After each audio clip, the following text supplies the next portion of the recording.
엄마, 저희가 이사 갈게요. 이사를 간다고? 네, 다른 지역으로요. 왜 갑자기? 엄마가 계속 이런 식으로 나오시니까 더 이상 여기 있을 수가 없어요. 내가 뭘 어떻게 했다고? 집까지 빼앗으시려고 하시잖아요. 빼앗는다고? 내 집인데? 법적으로는 제 집이에요. 안녕하세요. 저는 올해 68세인 김경숙이라고 해요.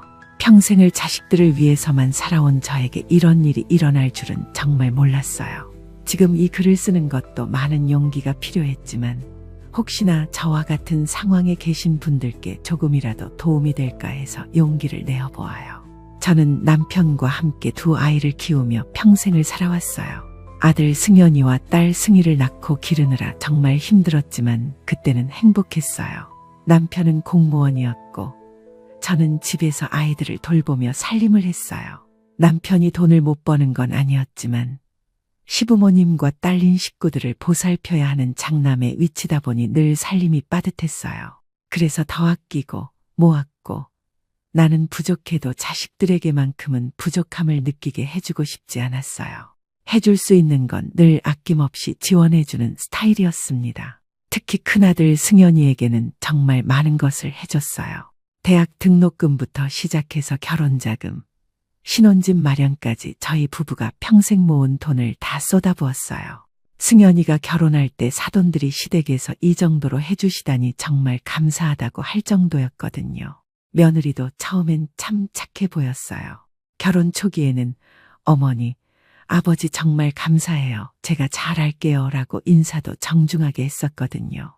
별다른 일이 없어도 시간이 날 때면 전화해서 이런저런 대화를 나눈다던가 종종 같이 식사도 함께하며 소소하게 그렇게 잘 지내기도 했어요. 저도 우리 며느리 참 예쁘고 착한 애라며 정말 좋아했어요. 하지만 시간이 지나면서 조금씩 변하기 시작했어요. 처음엔 사소한 것부터였어요. 명절이나 생일에도 연락이 뜸해지고 찾아오는 횟수도 줄어들었어요. 그래도 저는 젊은 부부니까 바쁘겠지라고 이해하려고 했어요.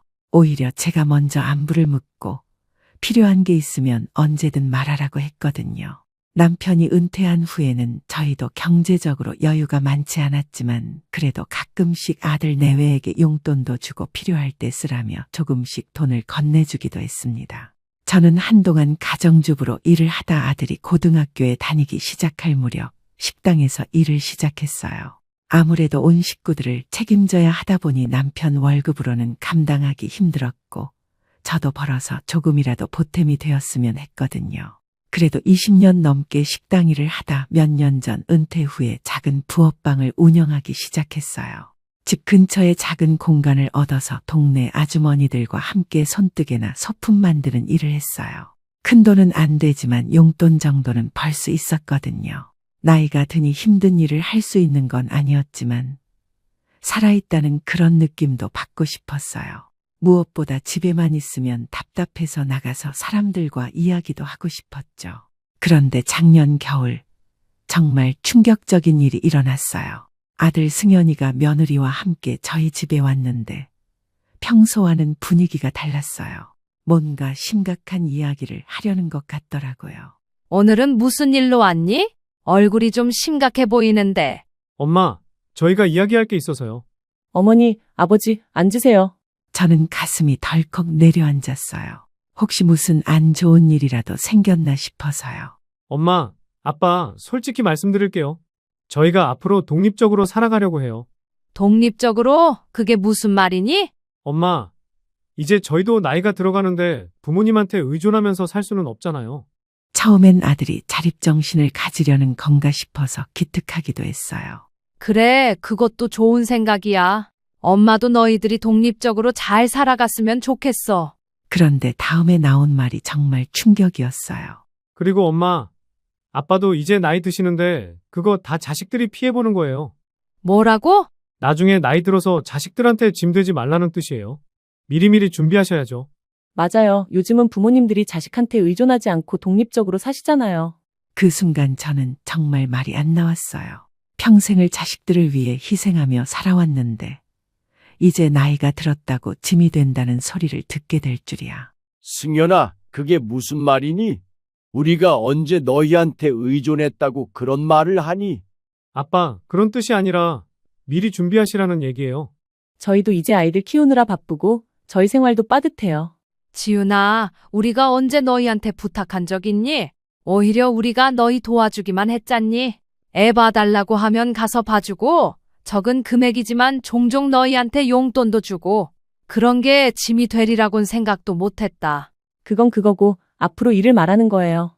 그날 밤 저는 잠을 한숨도 못 잤어요. 그거 다 자식들이 피해보는 거예요라는 아들의 말이 계속 머리에서 맴돌았거든요.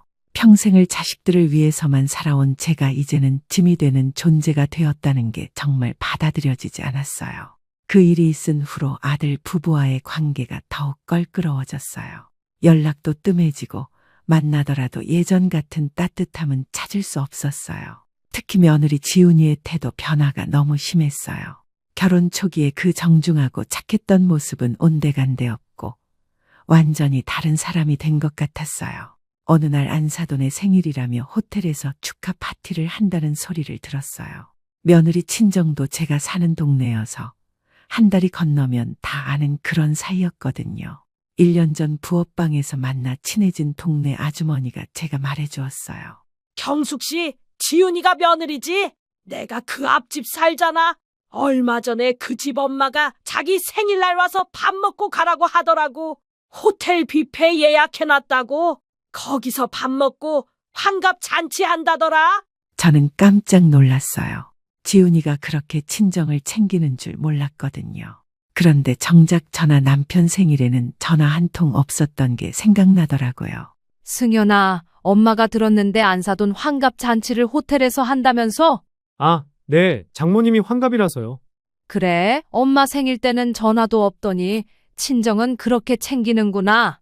엄마, 그런 식으로 비교하지 마세요. 상황이 다르잖아요. 뭐가 달라? 다 똑같은 부모인데.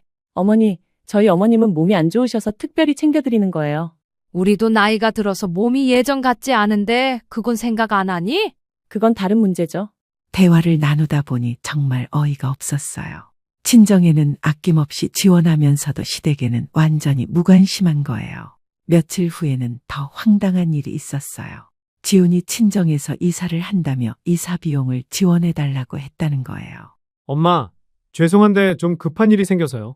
무슨 일인데? 장모님 댁에서 이사를 하는데 비용이 좀 부족해서요. 이사 비용을 왜 우리한테 달라고 하니? 다른 데서 빌릴 곳이 없어서요. 나중에 꼭 갚을게요. 승연아, 우리도 형편이 넉넉하지 않다는 걸 알잖니? 그래도 급한 거니까 좀 도와주세요. 결국 저희가 부업방에서 모은 돈 중에서 상당한 액수를 내어줄 수밖에 없었어요. 나중에 갚겠다고 했지만 그 돈이 돌아올 거라는 기대는 하지 않았어요. 그런데 정작 저희가 부업방 임대료가 올라서 어려움을 겪을 때는 어떻게 했는지 아세요? 승연아, 엄마가 부업방 임대료가 많이 올라서 좀 어려운데? 혹시? 엄마, 저희도 여유가 없어요. 애 학원비에 생활비까지 빠듯해서. 부업방은 꼭 해야 하는 거예요? 그냥 그만두시면 안 되나요? 지윤아, 이 일이 엄마한테는 유일한 낙인데. 돈도 별로 안 되는 일에 왜 그렇게 매달리세요? 그 말을 듣는 순간 정말 화가 났어요. 제가 하는 일을 그렇게 하찮게 여기다니. 비록 큰 돈은 안 되지만 저에게는 생활의 활력소이자 유일한 사회활동이었거든요. 제가 어이없어 하는 걸 아는 남편이 말했어요. 지훈아, 그런 식으로 말하면 안 되지. 아버님, 저는 현실적으로 말하는 거예요. 나이도 있으신데 굳이 그런 일을 하실 필요가 있나요? 결국 저는 부업방을 포기해야 했어요. 임대료를 감당할 수 없었거든요. 그때의 상실감은 정말 말로 표현할 수 없었어요. 이런 일들이 계속되다 보니 딸 승희가 가만히 있지 않았어요. 승희는 결혼 후 7급 공무원으로 일하고 있는데 평소에도 저희 부모를 많이 챙겨주는 편이었어요. 어느 날 승희가 집에 왔을 때 제가 부업방을 그만둔 이야기를 하게 되었어요. 엄마, 부업방을 왜 그만두셨어요? 임대료가 너무 올라서 감당하기 어려워서. 오빠한테 말씀은 드려보셨어요? 그동안 받은 게 있는데.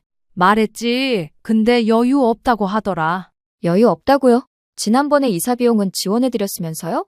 저는 깜짝 놀랐어요. 승희가 그 일까지 알고 있었다니. 너 그걸 어떻게 알았니? 동네에서 다 아는 얘기예요. 올케가 친정 챙기는 건 아무나 다 아는데 정작 시댁은 무시하잖아요. 승희야, 그거 사실 우리 돈으로 한 거야. 우리도 은퇴하고 많이 버는 건 아닌데 너도 알다시피 네 오빠랑 너 결혼하면서 큰 돈 들어가니까 모아둔 돈이 적었는데 이래저래 필요해서 지원해 주다 보니 정말 여유가 없었는데 그럼 지원을 해주지 말았어야죠. 왜 두 분이 피해를 모시면서까지 그러세요? 그래도 급하다는데 어쩌겠니? 여건 되는 대로 갚는다고 하길래. 그래서요, 갚았어요? 안 갚았잖아요. 그러니까 이 사달이 난 거고. 운이 안 좋았던 거지 뭐. 운이 아니라요. 받는 건 좋아도 갚을 생각이 애초에 없던 거예요. 진짜 어이가 없네. 그날 저녁 승희는 아들의 집으로 직접 찾아갔어요. 나중에 들은 이야기인데 정말 큰 소리가 났다고 하더라고요. 오빠, 정말 실망이야. 승희야, 갑자기 왜 그래? 엄마가 부업방 그만두신 거 알아? 응, 들었어. 임대료가 올라서 그만둔다고 하던데. 그때 왜 도와드리지 않았어? 승희야, 우리도 여유가 없어서 그래.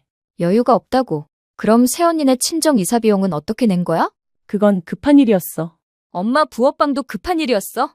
엄마가 없었으면 오빠도 지금 자리에 있지 못했을 거야. 그동안 먹여주고 키워주고 대학 보내고 결혼 자금에 집도 떡하니 사줬으면 엄마 아빠가 할 도리는 다 하시고도 남은 거라고. 근데 벼룩의 간을 빼먹는 것도 유분수지. 정말 너무한 거 아니야? 승희야, 과거 얘기는 왜 꺼내? 과거 얘기라고. 나 같은 말 2번 안 하는데 오빠 대학 등록금부터 결혼 자금, 신혼집까지 다 누가 해준 줄 알아? 그때와 지금은 상황이 달라요. 상황이 다르다고. 친정에는 아낌없이 지원하면서 시댁에는 이런 식으로 대하는 게 맞다고 생각해? 새언니도 그러는 거 아니에요. 내가 시누이라서 우리 엄마 아빠라서 생색내는 게 아니라 도리가 아니죠. 그동안 받은 게 그분들 전 재산이나 마찬가지인데 월세 감당 못해서 부업방 그만두는 게 말이나 되는 거예요? 돈 부족한 게 왜 그러는데요? 다 오빠네 도와주느라 그런 거잖아요. 그럼 보답은 해야죠. 아니에요? 우리가 일부러 그런 것도 아니잖아. 상황이 이런 걸 어째?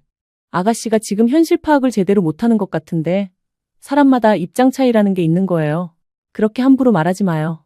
웃기지도 않네. 정말 새언니 좋을 대로 생각해요. 지나가는 사람 붙잡고 물어봐라. 이게 맞는 경우인가? 그날 이후로 가족 내에서 큰 갈등이 생겼어요. 승희는 아들 내외를 완전히 등지게 되었고 명절이나 가족 모임에서도 냉랭한 분위기가 이어졌어요. 승현이는 저에게 와서 승희를 달래달라고 했어요. 엄마, 승희 좀 말려주세요. 너무 막 나간다니까요. 툭하면 저한테 전화하거나 집으로 찾아와서 다다다 쏴붙이고 가고 지 할 말 다 하고 가고. 승희가 뭘 잘못했는데? 할 말은 하고 살아야지. 가족끼리 이렇게 싸우는 게 좋아요? 그럼 네가 먼저 태도를 바꿔야지. 저희가 뭘 잘못했다는 거예요? 그 말을 듣는 순간 정말 어이가 없었어요. 아직도 자신들이 뭘 잘못했는지 모르고 있다니.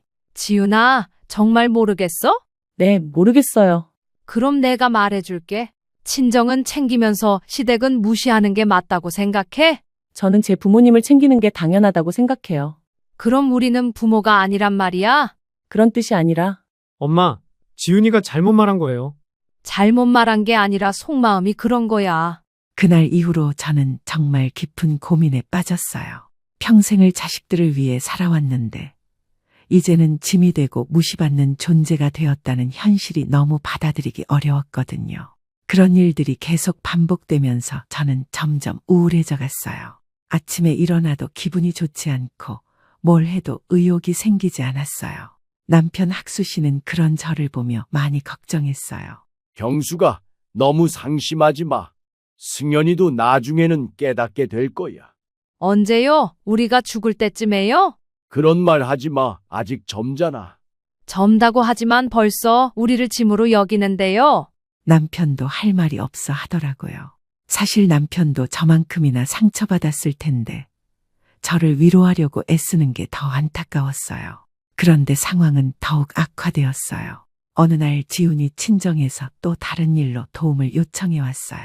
이번에는 지훈이 동생, 그러니까 사돈 총각이 사업을 시작한다며 자금이 필요하다는 것이었어요. 어머니, 죄송한 말씀인데 제 남동생이 창업을 하려고 하는데 자금이 좀 부족해서요. 또 돈 이야기야? 이번에는 정말 마지막이에요. 사업이 잘 되면 바로 갚을 수 있어요. 지윤아, 우리도 여유가 없어.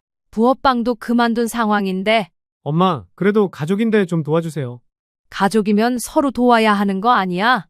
우리가 어려울 때는 너희가 언제 도와줬어? 그건 상황이 달랐잖아요. 또 그 말이었어요. 상황이 다르다는. 친정일은 항상 급하고 중요한 일이고 시댁 일은 항상 나중에 해도 되는 일인 거예요. 결국 저는 거절했어요. 더 이상 일방적으로 당할 수는 없겠더라고요. 미안하지만 이번에는 도와줄 수 없어. 너희들 일이라고 해도 도와줄 수 없어. 이미 너희들 시집 장가 보내면서 전 재산을 다 썼는데 우리도 지금이라도 조금씩 모아야 노후에 그나마 여유가 생기는 거야. 그럴 여유마저 뺏겠다는 거니? 어머니, 지금까지 우리가 얼마나 많은 도움을 줬는지 생각해봐.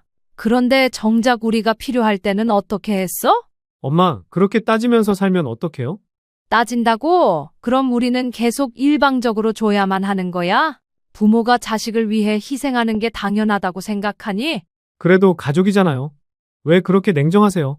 며느리랑 사위는 100년 손님이라더니 그 말이 정말 맞네요. 아니구나. 저는 이 집에서 며느리 취급도 못 받고 있네요. 쪽팔린 거 무릅쓰고 이렇게 부탁드리는데. 여보, 나가자. 그날 이후로 아들 부부는 아예 연락을 끊었어요. 명절에도 오지 않고 안부 전화도 없었어요. 저는 정말 절망에 빠졌어요. 내가 평생 뭘 위해 살았나 하는 생각이 계속 들었거든요. 그런 제 모습을 본 딸 승희가 더 이상 참을 수 없다며 다시 아들네로 찾아갔어요. 오빠, 이게 뭐야? 연락도 안 하고. 엄마가 우리를 도와주지 않으셔서. 도와주지 않는다고?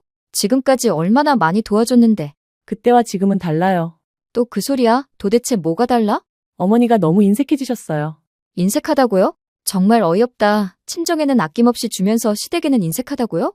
승희야, 너도 결혼하면 알게 될 거야. 저는 절대 올케처럼 살지 않을 거예요. 시댁과 친정을 차별하지 않을 거라고요. 그리고 내가 결혼을 안 했으면 몰라. 나도 어엿한 유부녀고 애엄마야. 내가 이상한 건지는 모르겠는데 내가 보기엔 오빠랑 새언니가 제일 이상하거든. 엄마 아빠가 무슨 죄가 있어서 오빠가 돈 달라 하면 다 줘야 하는 거야? 어쩔 수 없는 사정이잖아. 도와줄 수도 있는 거지. 그 어쩔 수 없는 사정을 왜 엄마 아빠가 해결해 주셔야 하는 건데? 오빠 능력 안에서 해결해야지. 부모한테 손만 벌리면 어떻게 해? 아직 10대, 20대도 아니고 오빠도 40대야. 그날 승희가 집에 와서 저에게 말했어요. 엄마, 더 이상 참지 마세요. 그럼 어떻게 해? 내 자식인데. 자식이라고 다 똑같은 자식이에요? 엄마를 이렇게 대하는 자식이 무슨 자식이에요? 승희야, 엄마, 이제는 엄마 인생을 사세요. 오빠 내외를 위한 인생 말고. 승희의 말이 계속 머릿속에 맴돌았어요. 정말 이대로 계속 살아야 하나 하는 생각이 들었거든요. 그런 고민을 하던 중에 결정적인 일이 일어났어요. 제가 갑작스럽게 몸이 안 좋아져서 병원에 입원하게 되었어요. 큰 병은 아니었지만 일주일 정도 입원해야 하는 상황이었거든요. 남편과 승희는 매일 병문안을 와줬어요. 그런데 아들 부부는 입원한 지 사흘이 지나서야 한 번 왔어요. 엄마, 몸은 어때요? 좀 나아졌어. 많이 아프셨어요? 응, 시시콜콜한 안부를 물으며 대화 좀 하나 싶더니 딱 10분 있다가 가더라고요. 더 있다 가지 그러냐 했는데 뭐라고 했는 줄 아세요? 할 일이 많아서라네요. 그런데 며칠 후에 간병인 아주머니로부터 충격적인 이야기를 들었어요. 아주머니, 아드님 부부가 복도에서 이야기하는 걸 들었는데 무슨 이야기요? 입원비가 많이 나올 것 같다고 빨리 퇴원하시라고 하던데요. 뭐라고요? 그리고 나중에 간병비도 만만치 않을 거라고 그랬어요. 제가 주제넘게 이런 말씀을 드려도 되는 건지 모르겠지만 좀 너무한다 생각이 들어서 말씀드리는 거예요. 그 말을 듣는 순간 정말 세상이 무너지는 기분이었어요. 제가 아픈 것도 부담스러워 한다니. 퇴원하던 날 승연이와 지훈 씨가 와서 정말 충격적인 말을 했어요. 엄마, 이제 건강관리 잘하세요. 자주 아프시면 안 돼요. 무슨 뜻이니? 입원비며 치료비며 부담이 만만치 않아요. 그럼 내가 아프지 말라는 이야기야? 그런 뜻이 아니라 미리미리 건강관리를 하시라는 뜻이에요. 요즘은 부모님들이 다 그렇게 하세요. 니들이 그런 말 하지 않아도 알아서 잘 챙겨. 보험도 다 드러났겠다. 돈도 먹고 살 만큼은 있어. 너희가 별다른 요구만 하지 않으면 우리도 큰 돈 쓸 일 없이 먹고 살 정도는 된다고. 그리고 요즘 부모라고 해서 모든 사람들이 다 똑같은 건 아니야. 그날 집에 와서 남편과 이야기했어요. 여보, 이제 정말 결심했어요. 무슨 결심? 더 이상 저 자식들한테 의존당하며 살지 않겠어요. 경수가 나도 내 인생이 있어요. 이제는 내 인생을 살고 싶어요. 그럼 어떻게 할 거야? 재산 정리부터 시작할 거예요. 사실 저희에게 그렇게 많은 재산이 있는 건 아니었어요. 하지만 집과 적금 그리고 보험 등을 합치면 적지 않은 금액이었거든요. 재산 정리라니 그게 무슨 말이야? 승연이랑 공동 명의로 되어 있는 것들 다시 우리 명의로 바꿀 거예요. 승연이 이름만 뺄 거예요. 승희한텐 미안하지만 승희 이름 올라가 있는 것들도 마찬가지고요. 그럼 승연이가 가만히 있겠어? 승희는 이해해 줄 것 같긴 한데. 가만히 있든 말든 상관없어요. 내 재산인데 내가 어떻게 하든 상관없잖아요. 우리가 평생 아끼고 살면서 모은 걸로 마련한 것들인데 지가 뭐 어쩔 건데요. 당신 화 많이 났구나. 화가 난 게 아니라 어이가 없는 거예요. 부모가 자식한테 바라는 게 많은 것도 아닌데 자식은 지들 마음대로 안 되면 부모를 아예 못 본 척 해버리니 이게 말이 되나 싶어서요. 정 그렇게 구분 짓고 싶으면 그러라죠. 대신 오는 게 있으면 가는 게 있는 법이니까 있는 그대로 받아들이게 할 거예요. 그때부터 저는 차근차근 준비를 시작했어요. 먼저 변호사 사무실에 상담을 받으러 갔어요. 어머님, 상황을 말씀해 주세요. 아들 명의로 된 부동산을 다시 제 명의로 바꾸고 싶어요. 증여하셨던 건가요? 네, 결혼할 때 신혼집으로 해준 게 있고 작은 빌라랑 상가를 공동 명의로 해놨거든요. 나중에 저희 죽으면 자식들한테 물려질 재산이고 구분해서 나눠주려고 공동 명의로 올려놨던 거긴 해요. 그럼 법적으로는 신혼집은 아드님 재산이 맞습니다. 그런데 그 아파트도 증여 취소 사유가 있다면 가능할 수도 있어요. 나머지 공동 명의로 원칙상으로는 단독 취소가 불가합니다. 양측 모두의 동의가 있어야 해요. 하지만 소송으로 간다고 했을 때 취소가 가능한 사유가 있으면 됩니다. 어떤 사유요? 수증자가 증여자에 대해 부양 의무를 다하지 않았다거나 심히 모독한 경우 등이요. 그리고 공동명의 취소를 위한 사유는 크게 세 가지가 있습니다. 증여자가 경제적인 어려움에 처해 있거나 수증자의 배은망덕한 행위 그리고 그 이외의 사람들이 납득할 수 있는 특별한 일이 있다던가 하는 경우요. 그러니까 아예 방법이 없는 건 아니라는 말씀이시죠? 그렇죠. 이유나 증거가 확실만 하다면 유리한 건 증여자 쪽이니까요. 저는 그 말을 듣고 희망을 가졌어요. 분명히 해당되는 부분들이 있었거든요. 변호사와 상담을 마친 후 저는 승희에게 제 계획을 말했어요. 엄마, 정말 그럴 거예요? 응, 더 이상 참을 수 없어. 좋은 생각이에요. 진작에 그렇게 하셨어야 했어요. 승희야, 엄마가 이렇게 하는 게 이기적인 걸까? 이기적이라고요? 엄마가 지금까지 얼마나 희생하셨는데요? 이제는 엄마를 위해 사세요. 고마워. 승희야, 엄마는 이런 말을 하면서도 내심 너한테 미안하기도 하고 괜히 너도 피해보는 거니까 혹시라도 최서방이 기분 나빠하면 네가 잘 말해줘. 엄마, 최서방 그럴 사람 아니라는 거 잘 아시잖아요. 그리고 제가 도와드릴 일이 있으면 언제든 말씀하세요. 그렇게 저는 본격적으로 재산 정리에 들어갔어요. 먼저 아들 명의로 되어 있던 집에 대해 증여 취소 신청을 했어요. 당연히 아들 부부는 크게 반발했어요. 엄마, 이게 뭐예요? 갑자기 집을 돌려달라니. 내 집이야. 내가 어떻게 하든 상관없잖니. 어머니, 저희가 뭘 잘못했다고 이렇게 하세요? 뭘 잘못했냐고? 정말 모르겠어? 엄마, 화가 나신 건 알겠는데 이렇게까지 하실 거예요? 그럼 어떻게 해? 계속 무시당하면서 살라고? 저희가 언제 어머니를 무시했어요? 그 말을 듣는 순간 정말 기가 막혔어요. 아직도 자신들이 뭘 잘못했는지 모르고 있다니. 지윤아, 정말 모르겠니? 네, 모르겠어요. 그럼 내가 다시 말해줄게. 저는 그동안 있었던 일들을 하나하나 다시 말해줬어요. 친정만 챙기고 시댁은 무시한 일들, 저를 짐으로 여긴다고 한 말들, 제가 아플 때 보인 태도들까지. 이래도 모르겠어? 그건 어머니가 오해하신 거예요. 오해라고. 엄마, 저희가 말을 잘못한 건 인정할게요. 하지만 이렇게까지 하실 건 없잖아요. 없다고? 그럼 언제까지 내가 참아야 해? 승연아, 네 엄마 마음을 이해해야지. 아버님, 그래도 이건 너무하지 않아요? 너무한 건 너희들이야. 지금까지 엄마한테 어떻게 했는지 생각해봐. 소송 거신다고 했죠? 그럼 저희도 변호사 선임하고 법적 대응하겠습니다.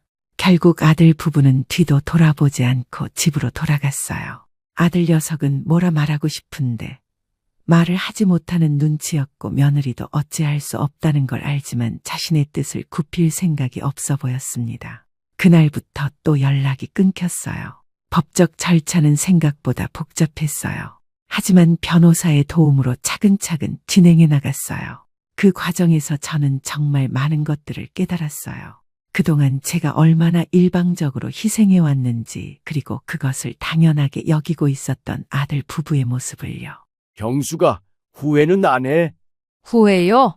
왜 후회해요? 그래도 내 자식인데. 자식이라고 다 똑같은 자식이에요. 승희 좀 보세요. 정말 그랬어요. 승희는 이 모든 과정에서 저를 전폭적으로 지지해줬어요. 엄마, 잘하고 계세요. 진작에 그렇게 하셨어야 했어요. 승희야, 너는 정말 고마워. 엄마가 저를 키우시면서 얼마나 고생하셨는데요. 이제는 엄마가 행복하게 사셔야죠. 승희의 지지는 저에게 큰 힘이 되었어요. 한편 저는 재산 정리와 함께 새로운 일자리도 알아보기 시작했어요. 부업방은 그만뒀지만 다른 일을 해보고 싶었거든요. 그러다가 동네 복지관에서 노인 돌봄 서비스 일자리를 구한다는 공고를 보게 되었어요. 여보, 이거 어때요? 복지관 일자리. 네, 나이 많은 어르신들 돌봐드리는 일이에요. 좋은 생각이야. 너도 무언가 할 일이 있어야 할 것 같아. 저는 바로 지원했고 다행히 합격했어요. 일주일에 3일, 하루에 4시간씩 근무하는 조건이었어요. 첫 출근 날, 저보다 더 나이 많으신 어르신들을 돌보면서 보람을 느꼈어요. 어르신, 약 드실 시간이에요. 고마워요, 경숙 씨. 덕분에 많이 편해졌어요. 별 말씀을요. 제가 더 보람을 느껴요. 정말 그랬어요. 누군가에게 필요한 사람이 된다는 느낌, 그리고 제 일로 인정받는다는 느낌이 정말 좋았어요. 그런데 이 소식을 들은 아들 부부의 반응은 예상과 달랐어요. 엄마, 복지관에서 일한다고요? 응, 왜? 나이도 있으신데 굳이 그런 일을 하세요? 사람들이 뭐라고 할까봐 걱정돼요. 사람들이 뭐라고 한다고. 자식들이 어머니를 제대로 돌보지 않는다고 할 수도 있잖아요. 그럼 너희가 돌봐주기라도 할 거야? 엄마, 걱정 마. 나는 내가 하고 싶은 일을 하며 살 거니까. 사실 아들 부부가 그런 걱정을 한다는 게 좀 의외였어요. 그동안은 제가 뭘 해도 관심이 없더니 이제 와서 체면을 걱정한다니. 몇 달이 지나면서 저는 새로운 일에도 적응하고 법적 절차도 순조롭게 진행되고 있었어요. 그런데 갑자기 아들 부부가 적극적으로 나서기 시작했어요. 어느 날 지훈이가 혼자 집에 찾아왔어요. 어머니, 이야기 좀 해요. 무슨 이야기? 어머니가 너무 심하게 나가시는 것 같아요. 내가 뭘 심하게 했는데? 집까지 빼앗으시려고 하시잖아요. 빼앗는다고? 내 집인데 뭘 빼앗아? 법적으로는 저희 집이에요. 법적으로 누가 돈 내고 집을 샀는데. 그래도 증여받은 건 맞잖아요. 그때 저는 정말 화가 났어요. 아직도 자신들이 받는 게 당연하다고 생각하고 있다니. 지훈아, 정말 뻔뻔하네. 어머니, 지금까지 받은 것도 모자라서 계속 받으려고 하네. 저희가 언제 그랬어요? 그럼 지금까지 우리한테 한 게 뭐야? 친정은 챙기면서 시댁은 무시하고. 저는 제 부모님을 챙기는 게 당연하다고 생각해요. 그럼 우리는 부모가 아니란 말이야? 그런 뜻이 아니에요. 그럼 뭔 뜻이야? 똑똑히 말해봐. 그리고 어차피 법적으로 너희 집이라고?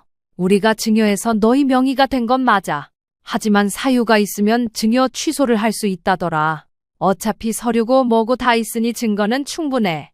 너희가 순순히 따르지 않을 것 같아서 소송 준비하는 거고.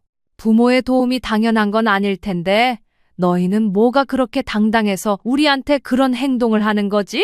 네가 지금 하는 행동만 봐도 반성의 기미는 개미 눈곱만큼도 없다는 거 아주 잘 알겠다. 더 할 말 있어? 저는 결국 지훈이는 말을 못하고 울면서 나가더라고요. 그 다음 날에는 승현이가 와서 정말 충격적인 말을 했어요. 엄마, 저희가 이사 갈게요. 이사를 간다고? 네, 다른 지역으로요. 왜 갑자기? 엄마가 계속 이런 식으로 나오시니까 더 이상 여기 있을 수가 없어요. 내가 뭘 어떻게 했다고? 집까지 빼앗으시려고 하시잖아요. 빼앗는다고? 내 집인데? 법적으로는 제 집이에요. 똑같은 말이더라고요. 받을 때는 당연하게 받아놓고 이제 와서 법적으로 자기 집이라니. 그럼 가. 누가 붙잡니? 정말 그렇게 생각하세요? 응, 가고 싶으면 가. 엄마, 후회하실 거예요. 후회는 네가 할 거야. 그렇게 아들 부부는 정말로 이사를 갔어요.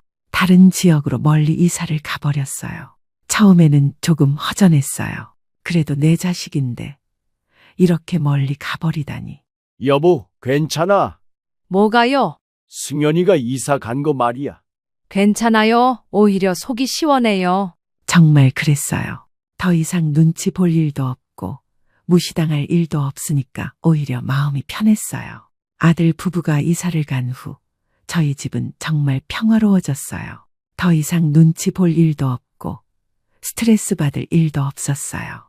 저는 복지관 일에 더욱 열심히 참여했어요. 어르신들을 돌보는 일이 정말 보람 있었거든요.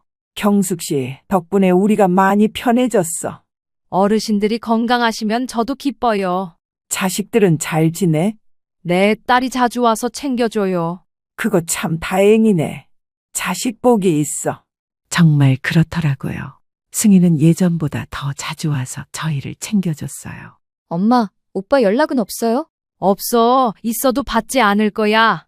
잘하셨어요. 이제는 엄마가 편하게 사세요. 승희야, 너 덕분에 엄마가 든든해. 저야말로 엄마가 있어서 든든해요. 남편도 새로운 일자리를 구했어요. 동네 빨래 공장에서 파트타임으로 일하게 된 거예요. 나도 뭔가 일을 해야겠어. 집에만 있으니까 답답해. 몸은 괜찮겠어요?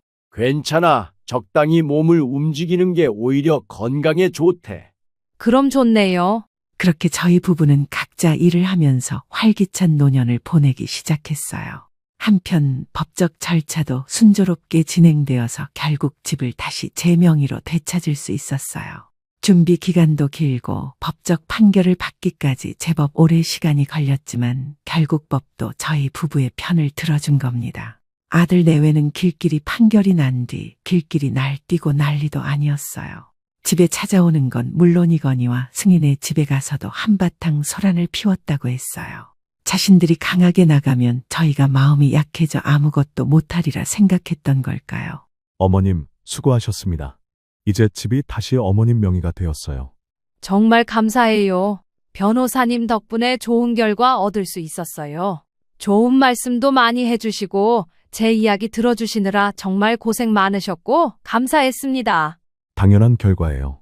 부양 의무를 다하지 않은 상황에서는 증여 취소가 가능하거든요. 앞으로는 조심해야겠어요.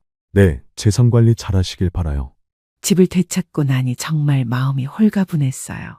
더 이상 누구에게 휘둘릴 필요도 없고 내 인생을 내가 결정할 수 있게 되었어요. 그렇게 평온한 시간이 6개월 정도 지났을 때였어요. 갑자기 승연이에게서 전화가 왔어요. 엄마, 왜? 저희 좀 어려워졌어요. 어려워졌다니? 이사 오면서 돈이 많이 들어가고 지훈이 친정에서 빌린 돈도 갚아야 하고 그래서? 혹시 도와주실 수 있을까요? 저는 정말 기가 막혔어요. 그동안은 연락도 안 하더니 어려우니까 이제 도와달라고 하네요. 승연아, 너 지금 뭐라고 했니? 엄마, 정말 어려운 상황이에요. 그럼 지훈이 친정에서 도와주면 되잖아. 거기서도 더 이상은 어려워해요. 그럼 어쩔 수 없네. 엄마, 승연아, 네가 뭐라고 했었는지 기억나? 뭐라고요? 나이 들어서 자식들한테 짐 되지 말라고 했잖아. 우리도 이제 우리 인생을 살 계획이니 너희도 짐이 되지 말아줄래? 엄마, 그때는 제가 잘못 말한 거예요. 잘못 말한 게 아니라 속마음이었잖아. 엄마, 정말 잘못했어요. 잘못했다는 걸 이제 알았어? 네, 정말 후회하고 있어요. 하지만 저는 더 이상 넘어갈 수 없었어요. 후회한다고 다 되는 게 아니야. 엄마, 그럼 어떻게 해야 돼요? 네가 알아서 해. 엄마, 그리고 앞으로는 이런 일로 연락하지 마. 저는 전화를 끊어버렸어요. 남편이 옆에서 걱정스럽게 물어봤어요. 승연이한테서 온 전화야. 네, 돈 빌려달라고 하네요. 그래서 뭐라고 했어? 거절했어요. 그래도 내 자식인데. 여보, 지금까지 우리가 얼마나 많이 해줬는데요. 이제는 그만해도 되지 않을까요? 그렇긴 하지만 그리고 승희 좀 보세요. 똑같은 자식인데 얼마나 다른가요? 정말 그랬어요. 승희는 저희가 어려울 때도 항상 도와주려고 했는데 승연이는 자기 일만 생각하더라고요. 그 후로도 승연이는 몇 번 더 연락을 해왔어요. 하지만 저는 받지 않았어요. 더 이상 그런 일방적인 관계는 지속하고 싶지 않았거든요. 그러던 어느 날 정말 예상치 못한 일이 일어났어요. 승희가 급하게 집에 와서 이야기하는데 승연이가 사업에 실패해서 정말 큰 어려움에 처했다는 거예요. 엄마, 오빠가 정말 힘들어해요. 그래? 사업에 실패해서 빚까지 생겼다고 해요. 그럼 어쩔 수 없네. 엄마, 그래도 한 번만 도와주시면 안 돼요? 오빠라서, 자식이라서가 아니라 애를 생각해서요. 애는 죄가 없잖아요. 저는 승희가 그런 말을 할 줄 몰랐어요. 그동안 누구보다 오빠 내외를 비판했던 승희가 말이에요. 승희야, 네가 왜 그런 말을 해? 엄마, 저도 오빠가 미워요. 하지만 그래도 가족이잖아요. 가족이라고? 네, 아무리 미워도 가족은 가족이에요. 승희의 말에 저는 많은 생각이 들었어요. 정말 가족이란 게 뭘까 하는 생각 말이에요. 승희야, 엄마가 너무 매정했나? 아니에요. 오빠가 잘못한 게 맞아요. 하지만 이제는 정말 후회하고 있는 것 같아요. 후회한다고 다 되는 건 아니야. 알아요. 하지만 한 번만 기회를 주시면 안 될까요? 그날 밤 저는 남편과 오랫동안 이야기했어요. 여보, 어떻게 할 거야? 모르겠어요. 정말 모르겠어요. 그래도 내 자식인데. 자식이라고 다 똑같은 자식이에요. 그렇긴 하지만 정말 어려운 상황이라면 그럼 여보는 도와주고 싶어요? 솔직히 복잡해. 정말 복잡한 문제였어요. 분명히 승연이가 잘못했지만 그래도 내 자식이니까요. 며칠 후 저는 결국 승연이를 만나기로 했어요. 하지만 조건이 있었어요. 지훈이와 함께 와야 한다는 조건이었어요. 엄마, 어머니, 두 사람 다 많이 초췌해져 있었어요. 특히 지훈이는 예전에 그 거만한 모습은 온데간데 없고 완전히 위축되어 있더라고요. 앉아. 엄마, 정말 죄송해요. 어머니, 저도 정말 잘못했어요. 뭘 잘못했는지 말해봐. 제가 시댁을 무시하고 친정만 챙겼어요. 그게 다야? 그리고 어머니를 짐으로 생각했어요. 또? 엄마의 희생을 당연하게 여겼어요. 맞아. 그래서 어떻게 하겠다는 거야? 앞으로는 정말 달라질게요. 저도 진짜 반성하고 있어요. 하지만 저는 쉽게 넘어갈 수 없었어요. 말은 누구나 할 수 있어. 어떻게 믿어? 엄마, 지금까지 너희가 한 걸 생각해보면 믿기 어려워. 어머니, 정말 마지막 기회를 주세요. 마지막 기회라고. 네, 정말 마지막이에요. 저는 한참을 고민했어요. 정말 기회를 줘야 하나, 말아야 하나. 결국 저는 조건을 내걸었어요. 좋아. 그럼 조건이 있어. 무슨 조건이에요? 앞으로는 친정과 시댁을 똑같이 대해야 해. 금전적으로 뭘 얼마를 주고 말고 그런 게 아니라 진심을 다하라는 이야기야. 네, 그렇게 할게요. 그리고 우리를 무시하는 말은 절대 하지 마. 당연히 그렇게 할게요. 마지막으로 다시는 돈 빌려달라고 하지 마. 네, 알겠어요. 이 조건들을 지키지 않으면 정말 끝이야. 네, 꼭 지킬게요. 그렇게 저는 마지막으로 아들 부부에게 기회를 주기로 했어요. 하지만 이번에는 완전히 다른 관계로 시작하는 거였어요.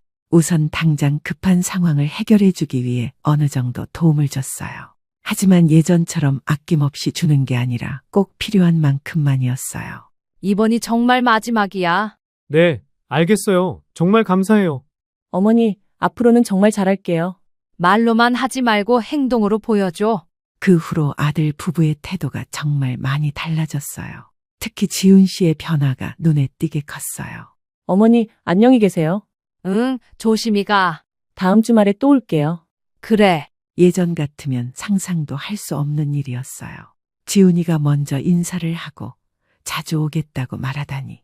그리고 정말 약속을 지켰어요. 매주 한 번씩은 꼭 들러서 안부를 묻고 필요한 게 없는지 물어봤어요. 어머니, 몸은 괜찮으세요? 응, 괜찮아. 복지관 일은 어때요? 재미있어. 보람도 느끼고. 그래도 너무 무리하지는 마세요. 이런 대화를 나누게 될 줄은 정말 몰랐어요. 그리고 가장 놀라운 건 지훈 씨가 친정과 시댁을 정말 똑같이 대하기 시작했다는 거예요. 어머니, 저희 어머님 생신인데 같이 가실래요? 나도 가도 돼? 당연하죠. 가족인데. 그럼 좋지. 안사돈 생일 축하하는 자리에 저희 부부를 초대한 겁니다. 정말 상상도 못했던 일이었어요. 그날 식사 자리에서 안사돈이 저에게 말했어요. 사부인, 지훈이가 사부인 이야기를 자주 해요. 그래요? 네, 그동안 잘못했다고, 앞으로는 잘 모시겠다고.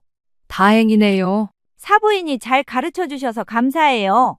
제가 더 잘 가르쳤어야 했는데, 죄송해요. 그래도 미워하지 않고 예뻐해 주셔서 감사해요. 그 말을 듣고 저는 조금 뿌듯했어요. 제가 단호하게 나선 것이 결국 좋은 결과로 이어진 것 같아서요. 그렇게 몇 달이 지나면서 정말 많은 것이 달라졌어요. 우선 명절이 되니까 확연한 차이를 느낄 수 있었어요. 예전에는 지훈이가 친정만 가고 시댁은 뒷전이었는데 이제는 양쪽을 다 챙기더라고요. 어머니, 추석 때 저희가 차례 준비 도와드릴게요. 그래, 고마워. 제가 음식도 좀 해올게요. 너무 무리하지 마. 괜찮아요. 가족인데요. 정말 감동적이었어요. 가족인데요라는 말을 지훈이 입에서 들을 줄이야. 그리고 승연이도 많이 달라졌어요. 예전에는 어머니 일은 아내에게 맡기고 자신은 뒷짐만 지고 있었는데 이제는 직접 나서더라고요. 엄마, 복지관까지 제가 차로 데려다 드릴게요. 괜찮아. 버스 타고 가면 돼.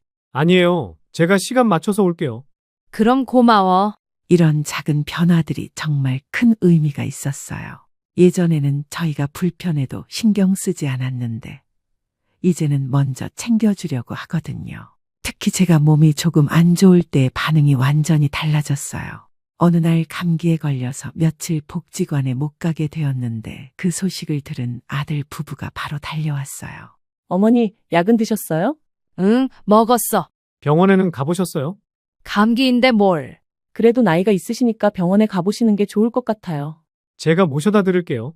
예전 같으면 입원비 부담된다고 했을 텐데 이제는 오히려 먼저 병원에 가자고 하네요. 괜찮다니까. 어머니, 건강이 가장 중요해요. 저희가 걱정돼서 그래요. 그 말을 들으니까 정말 뭉클했어요. 저희가 걱정돼서 그래요라니. 결국 병원에 갔는데 단순 감기가 아니라 기관지염이었어요.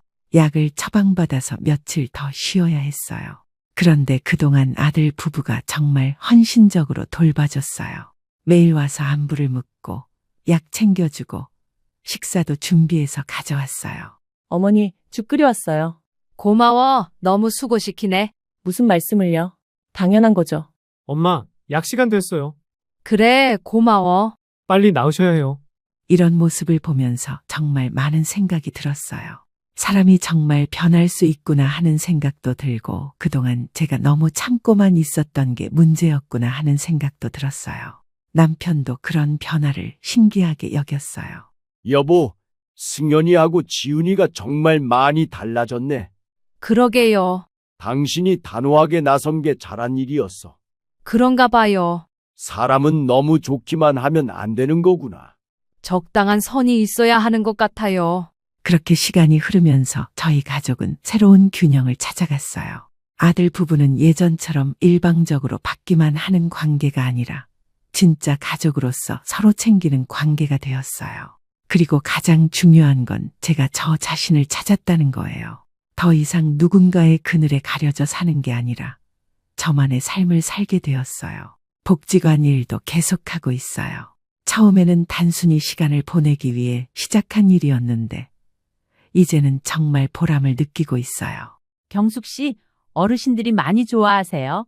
그래요? 다행이네요. 정말 성실하게 일해주셔서 감사해요.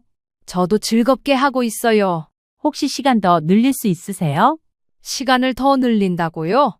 네, 경숙 씨를 많이 찾으셔서요. 저는 정말 기뻤어요. 나이가 들어서도 누군가에게 필요한 사람이 될 수 있다니.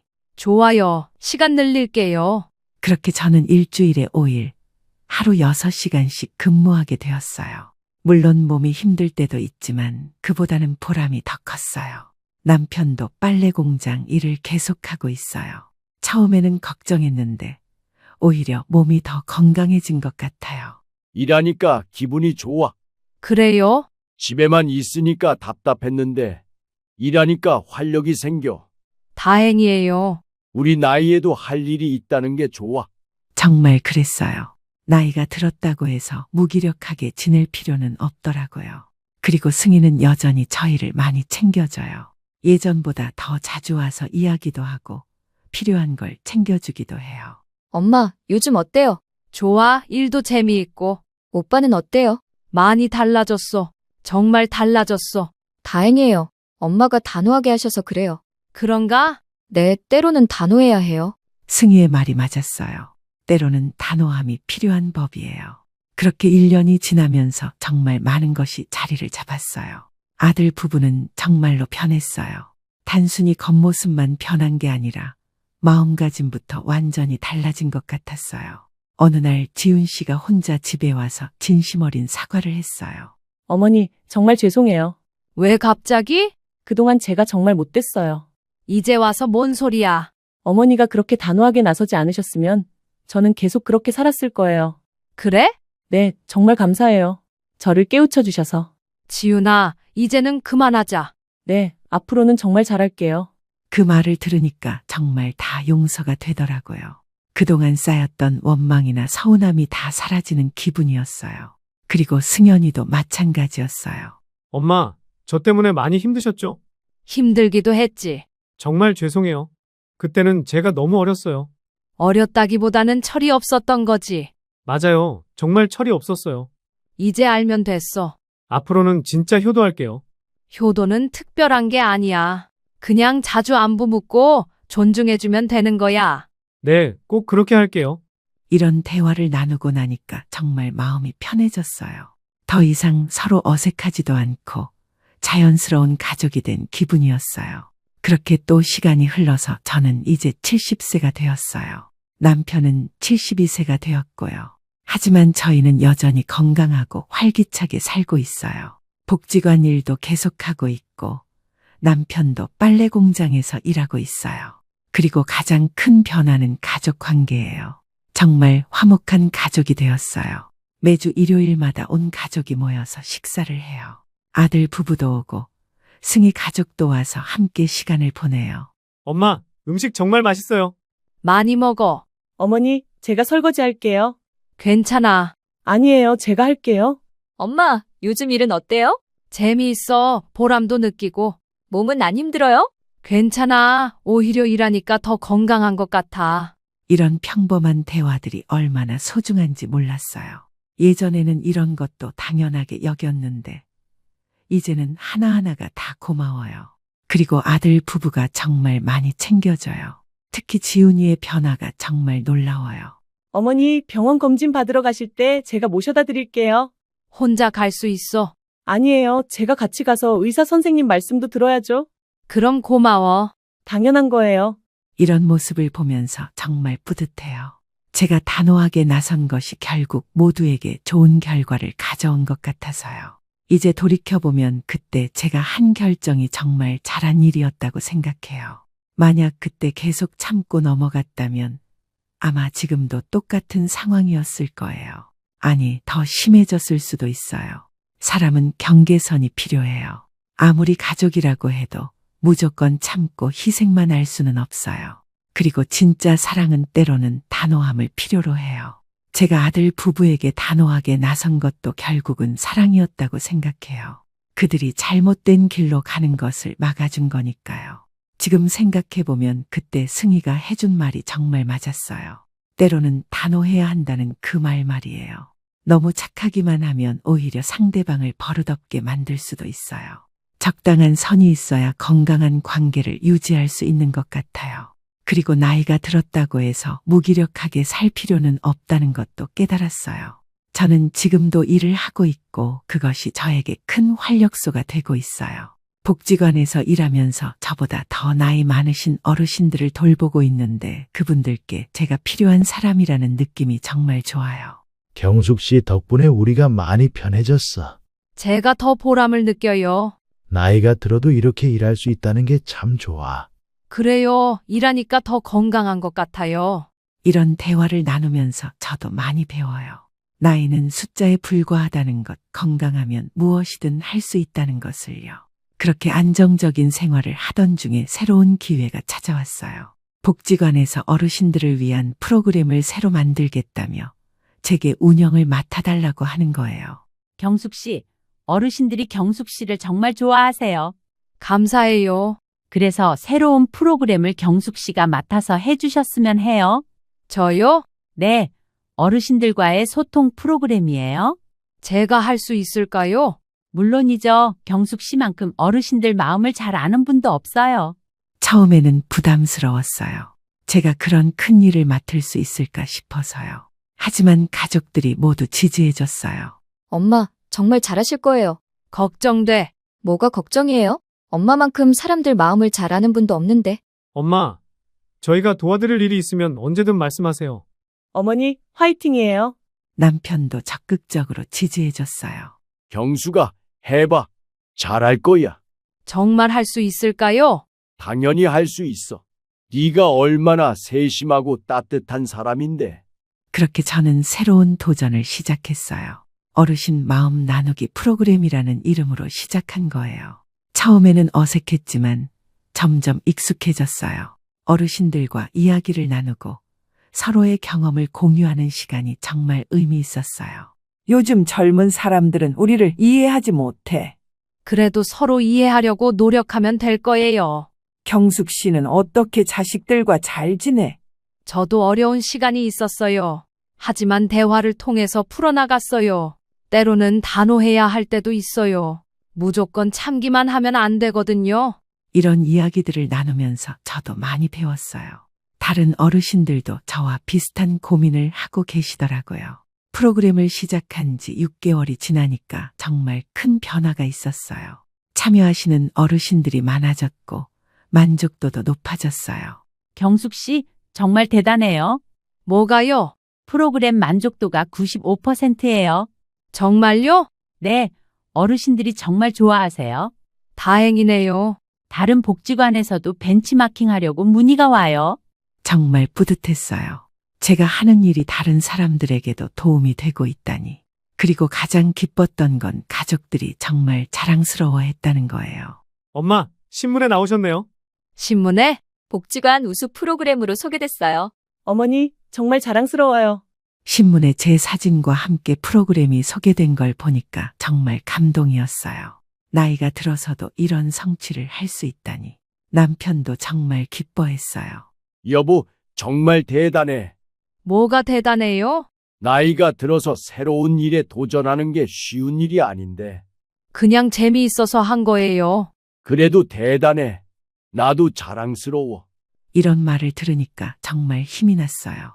그동안 정말 많은 일들이 있었지만 지금은 너무나 행복해요. 가족들과의 관계도 정말 좋아졌고 제 일에서도 보람을 느끼고 있어요. 그리고 무엇보다 제 자신에게 만족하고 있어요. 이제 아들 부부와는 정말 좋은 관계를 유지하고 있어요.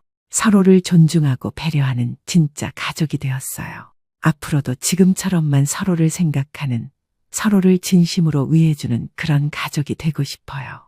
지금 생각해보니 행복하기 위해서 딱히 특별한 방법이 있는 건 아닌 것 같아요. 서로의 진심을 얼마나 잘 알아주느냐, 얼마나 노력하느냐에 따라 달린 일이죠. 어떻게 보면 제일 간단한 방법일 수도 있겠네요. 아무튼요, 저는 요즘 너무 행복에 겨워 사는 것 같아요. 진작에 이렇게 웃을 수 있었더라면 얼마나 좋았을까요? 하지만 지금도 나쁘지 않답니다. 혹여나 여러분도 저와 비슷한 경험을 하고 계시진 않으세요? 그렇다면 분명 화도 나고 짜증도 나고 내 자신에 대해 평가도 해보게 될 거예요. 분명한 건 진심은 통한다는 겁니다. 지금의 저처럼 말이죠. 그럼 제 이야기는 여기서 마무리 짓도록 하겠습니다. 여러분도 제 이야기를 잘 들어주셨으니 고민이나 걱정되는 부분이 있으시면 댓글로 남겨주세요. 성심성의껏 답변해드리겠습니다. 감사합니다. 그리고 행복하세요. 엄마, 미안해요. 사정이 있어서 모텔에서 하룻밤만 주무세요. 이 말을 들었을 때 제 귀를 의심했습니다. 아니, 뭐라고? 모텔에서 자라고? 70평생 살면서 제 친아들한테 이런 말을 들을 줄이야 누가 알았겠습니까? 4시간 동안 덜컹거리는 버스에 허리 아픈 것도 참고 앉아서 여기까지 왔는데 고작 모텔에서 자라는 소리를 듣기 위해서였단 말입니까? 안녕하세요. 저는 홍영옥입니다. 올해로 70세가 되었고 경남 삼천포에서 평생을 살아왔습니다. 20살에 시집와서 남편과 함께 작은 생선 가게를 시작했는데 남편이 일찍 세상을 떠나는 바람에 혼자서 아들 하나 키워야 했습니다. 그때부터 지금까지 50년간 새벽 3시면 어김없이 일어나 싱싱한 생선을 고르러 다녔습니다. 손이 시려서 감각이 없을 때도, 비가 억수같이 퍼부을 때도, 몸살로 끙끙 앓을 때도 하루도 빠진 적이 없었습니다. 아, 정말 힘들었습니다. 그래도 우리 민수 얼굴 생각하면 견딜만 했어요. 오직 하나, 우리 민수가 의사가 되게 하겠다는 마음 하나로 버텨왔습니다. 다행히 민수는 제 바람대로 서울대 의대에 들어갔고 지금은 강남에서 정형외과 과장으로 일하고 있습니다. 며느리 소영이도 간호사 출신이니 참 잘 어울리는 부부라고 생각했습니다. 그런데 이번에 손자 지훈이 생일이라고 해서 기대에 부풀어 올라갔는데 이게 무슨 일입니까? 사실 며칠 전만 해도 온 마음이 들떠 있었습니다. 8살 된 손자가 할머니 보고 싶다고 했다면서 민수가 전화를 했거든요. 엄마, 지훈이가 계속 할머니 보고 싶다고 그래요. 생일도 다가오고 하니까 한번 올라오시면 어떨까요? 그 말을 듣는 순간 제 가슴이 얼마나 뛰었는지 모릅니다. 1년에 한두 번밖에 보지 못하는 손자인데 그 아이가 할머니를 찾는다니. 그날 밤부터 선물 준비하느라 잠도 제대로 못 잤습니다. 삼천포 특산품인 멸치젓갈과 갈치 한 마리, 그리고 손자가 좋아할 만한 장난감까지. 새벽 4시에 일어나서 갈치조림을 정성스럽게 만들었습니다. 40년 넘게 생선을 다뤄온 제 손맛으로 말이죠. 갈치 배를 갈라 뼈를 발라내고 무와 양파, 대파를 듬뿍 넣어서 자박자박 졸였습니다. 지훈이가 생선 비린내를 싫어한다고 해서 생강과 마늘도 넉넉히 넣었고요. 큰 밀폐 용기에 갈치조림을 담고 멸치젓갈과 김도 따로 포장했습니다. 이 모든 게 제 마음이 담긴 선물이었습니다. 삼천포에서 서울까지 가는 직행버스는 하루에 2번밖에 없습니다. 오전 7시 차를 타려면 6시 반에는 터미널에 도착해야 하니까 새벽 5시 반에 집을 나섰습니다. 무거운 가방 2개를 끌고 터미널까지 걸어가는 길이 그렇게 가벼울 수가 없었습니다. 손자 얼굴 생각하니 발걸음도 절로 빨라졌고요. 4시간 반을 달려 강남 고속터미널에 도착했을 때는 오후 1시였습니다. 민수가 진료 때문에 못 나온다고 해서 택시를 타고 아파트로 향했습니다. 강남이라는 곳이 얼마나 화려한지는 들어서 알고 있었지만 직접 보니 정말 다른 세상이었습니다. 높다란 건물들이 하늘을 찌를 듯 솟아있고 길거리마다 비싼 차들이 줄지어 서 있었습니다. 민수가 사는 아파트 앞에 도착했을 때는 그야말로 입이 떡 벌어졌습니다. 20층짜리 고급 아파트였는데 1층 로비부터가 호텔 같았습니다. 대리석 바닥이 번쩍거리고 천장에는 크고 화려한 샹들리에가 매달려 있었습니다. 우리 민수가 이런 곳에서 살고 있구나 싶으니 가슴이 뿌듯했습니다. 역시 공부시킨 보람이 있다 싶었죠. 10층 엘리베이터를 타고 올라가면서 제 마음도 둥둥 떠오르는 것 같았습니다. 문 앞에 서서 초인종을 누르는데 얼마나 설레던지요. 우리 지훈이가 할머니 하면서 달려나올 모습을 상상하니 절로 웃음이 나왔습니다. 네, 누구세요? 나다. 애미야, 민수 엄마. 잠시 침묵이 흘렀습니다. 인터폰 너머로 뭔가 웅성거리는 소리가 들리더니 문이 열렸습니다. 소영이가 나타났는데 표정이 영 좋지 않았습니다. 어머니, 연락도 없이 갑자기 오시면 어떡해요? 첫 마디부터 날이 서 있었습니다. 민수가 오라고 했잖아. 지훈이 생일 때문에. 그래도 미리 연락을 하시고 오시는 게 예의 아닌가요? 저희도 계획이 있는데. 예의라는 말에 제 가슴이 뜨끔했습니다. 손자 보러 친할머니가 오는데 무슨 예의를 따져야 한다는 건지 이해가 안 갔습니다. 그럼 지훈이는 어디 있냐? 할머니 왔다고 좀 불러봐라. 지훈이는 지금 학원 가는 시간이에요. 요즘 스케줄이 빡빡해서요. 8살짜리가 무슨 스케줄이 그렇게 빡빡한지 모르겠지만 일단 집 안으로 들어갔습니다. 아파트 안은 정말 넓고 화려했습니다. 거실만 해도 제가 삼천포에서 살고 있는 집 전체만 했습니다. 값비싼 소파와 큰 TV, 그리고 벽에 걸린 그림들까지. 우리 민수가 정말 성공했구나 싶어 마음이 뿌듯했습니다.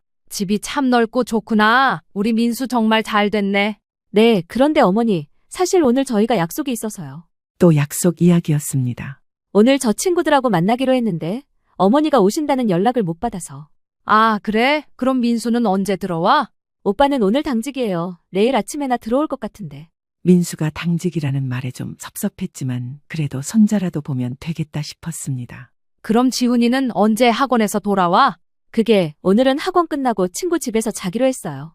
뭔가 이상했습니다. 할머니가 온다는데 손자를 친구 집에서 재운다니. 설마 일부러 피하게 한 건 아니겠지 싶었지만 찜찜한 기분을 지울 수가 없었습니다. 어머니, 그래서 말인데 오늘은 상황이 좀 그래서요. 무슨 상황? 사실 제가 친구들하고 중요한 모임이 있거든요. 이미 예약도 다 해놨고 약속도 잡혀있고 해서. 며느리가 무슨 말을 하려는지 대충 짐작이 갔습니다. 그래서 어머니께서 오늘 하루만 근처 모텔에서 주무시면 어떨까 해서요. 내일 오빠 들어오면 그때 같이 시간 보내시고.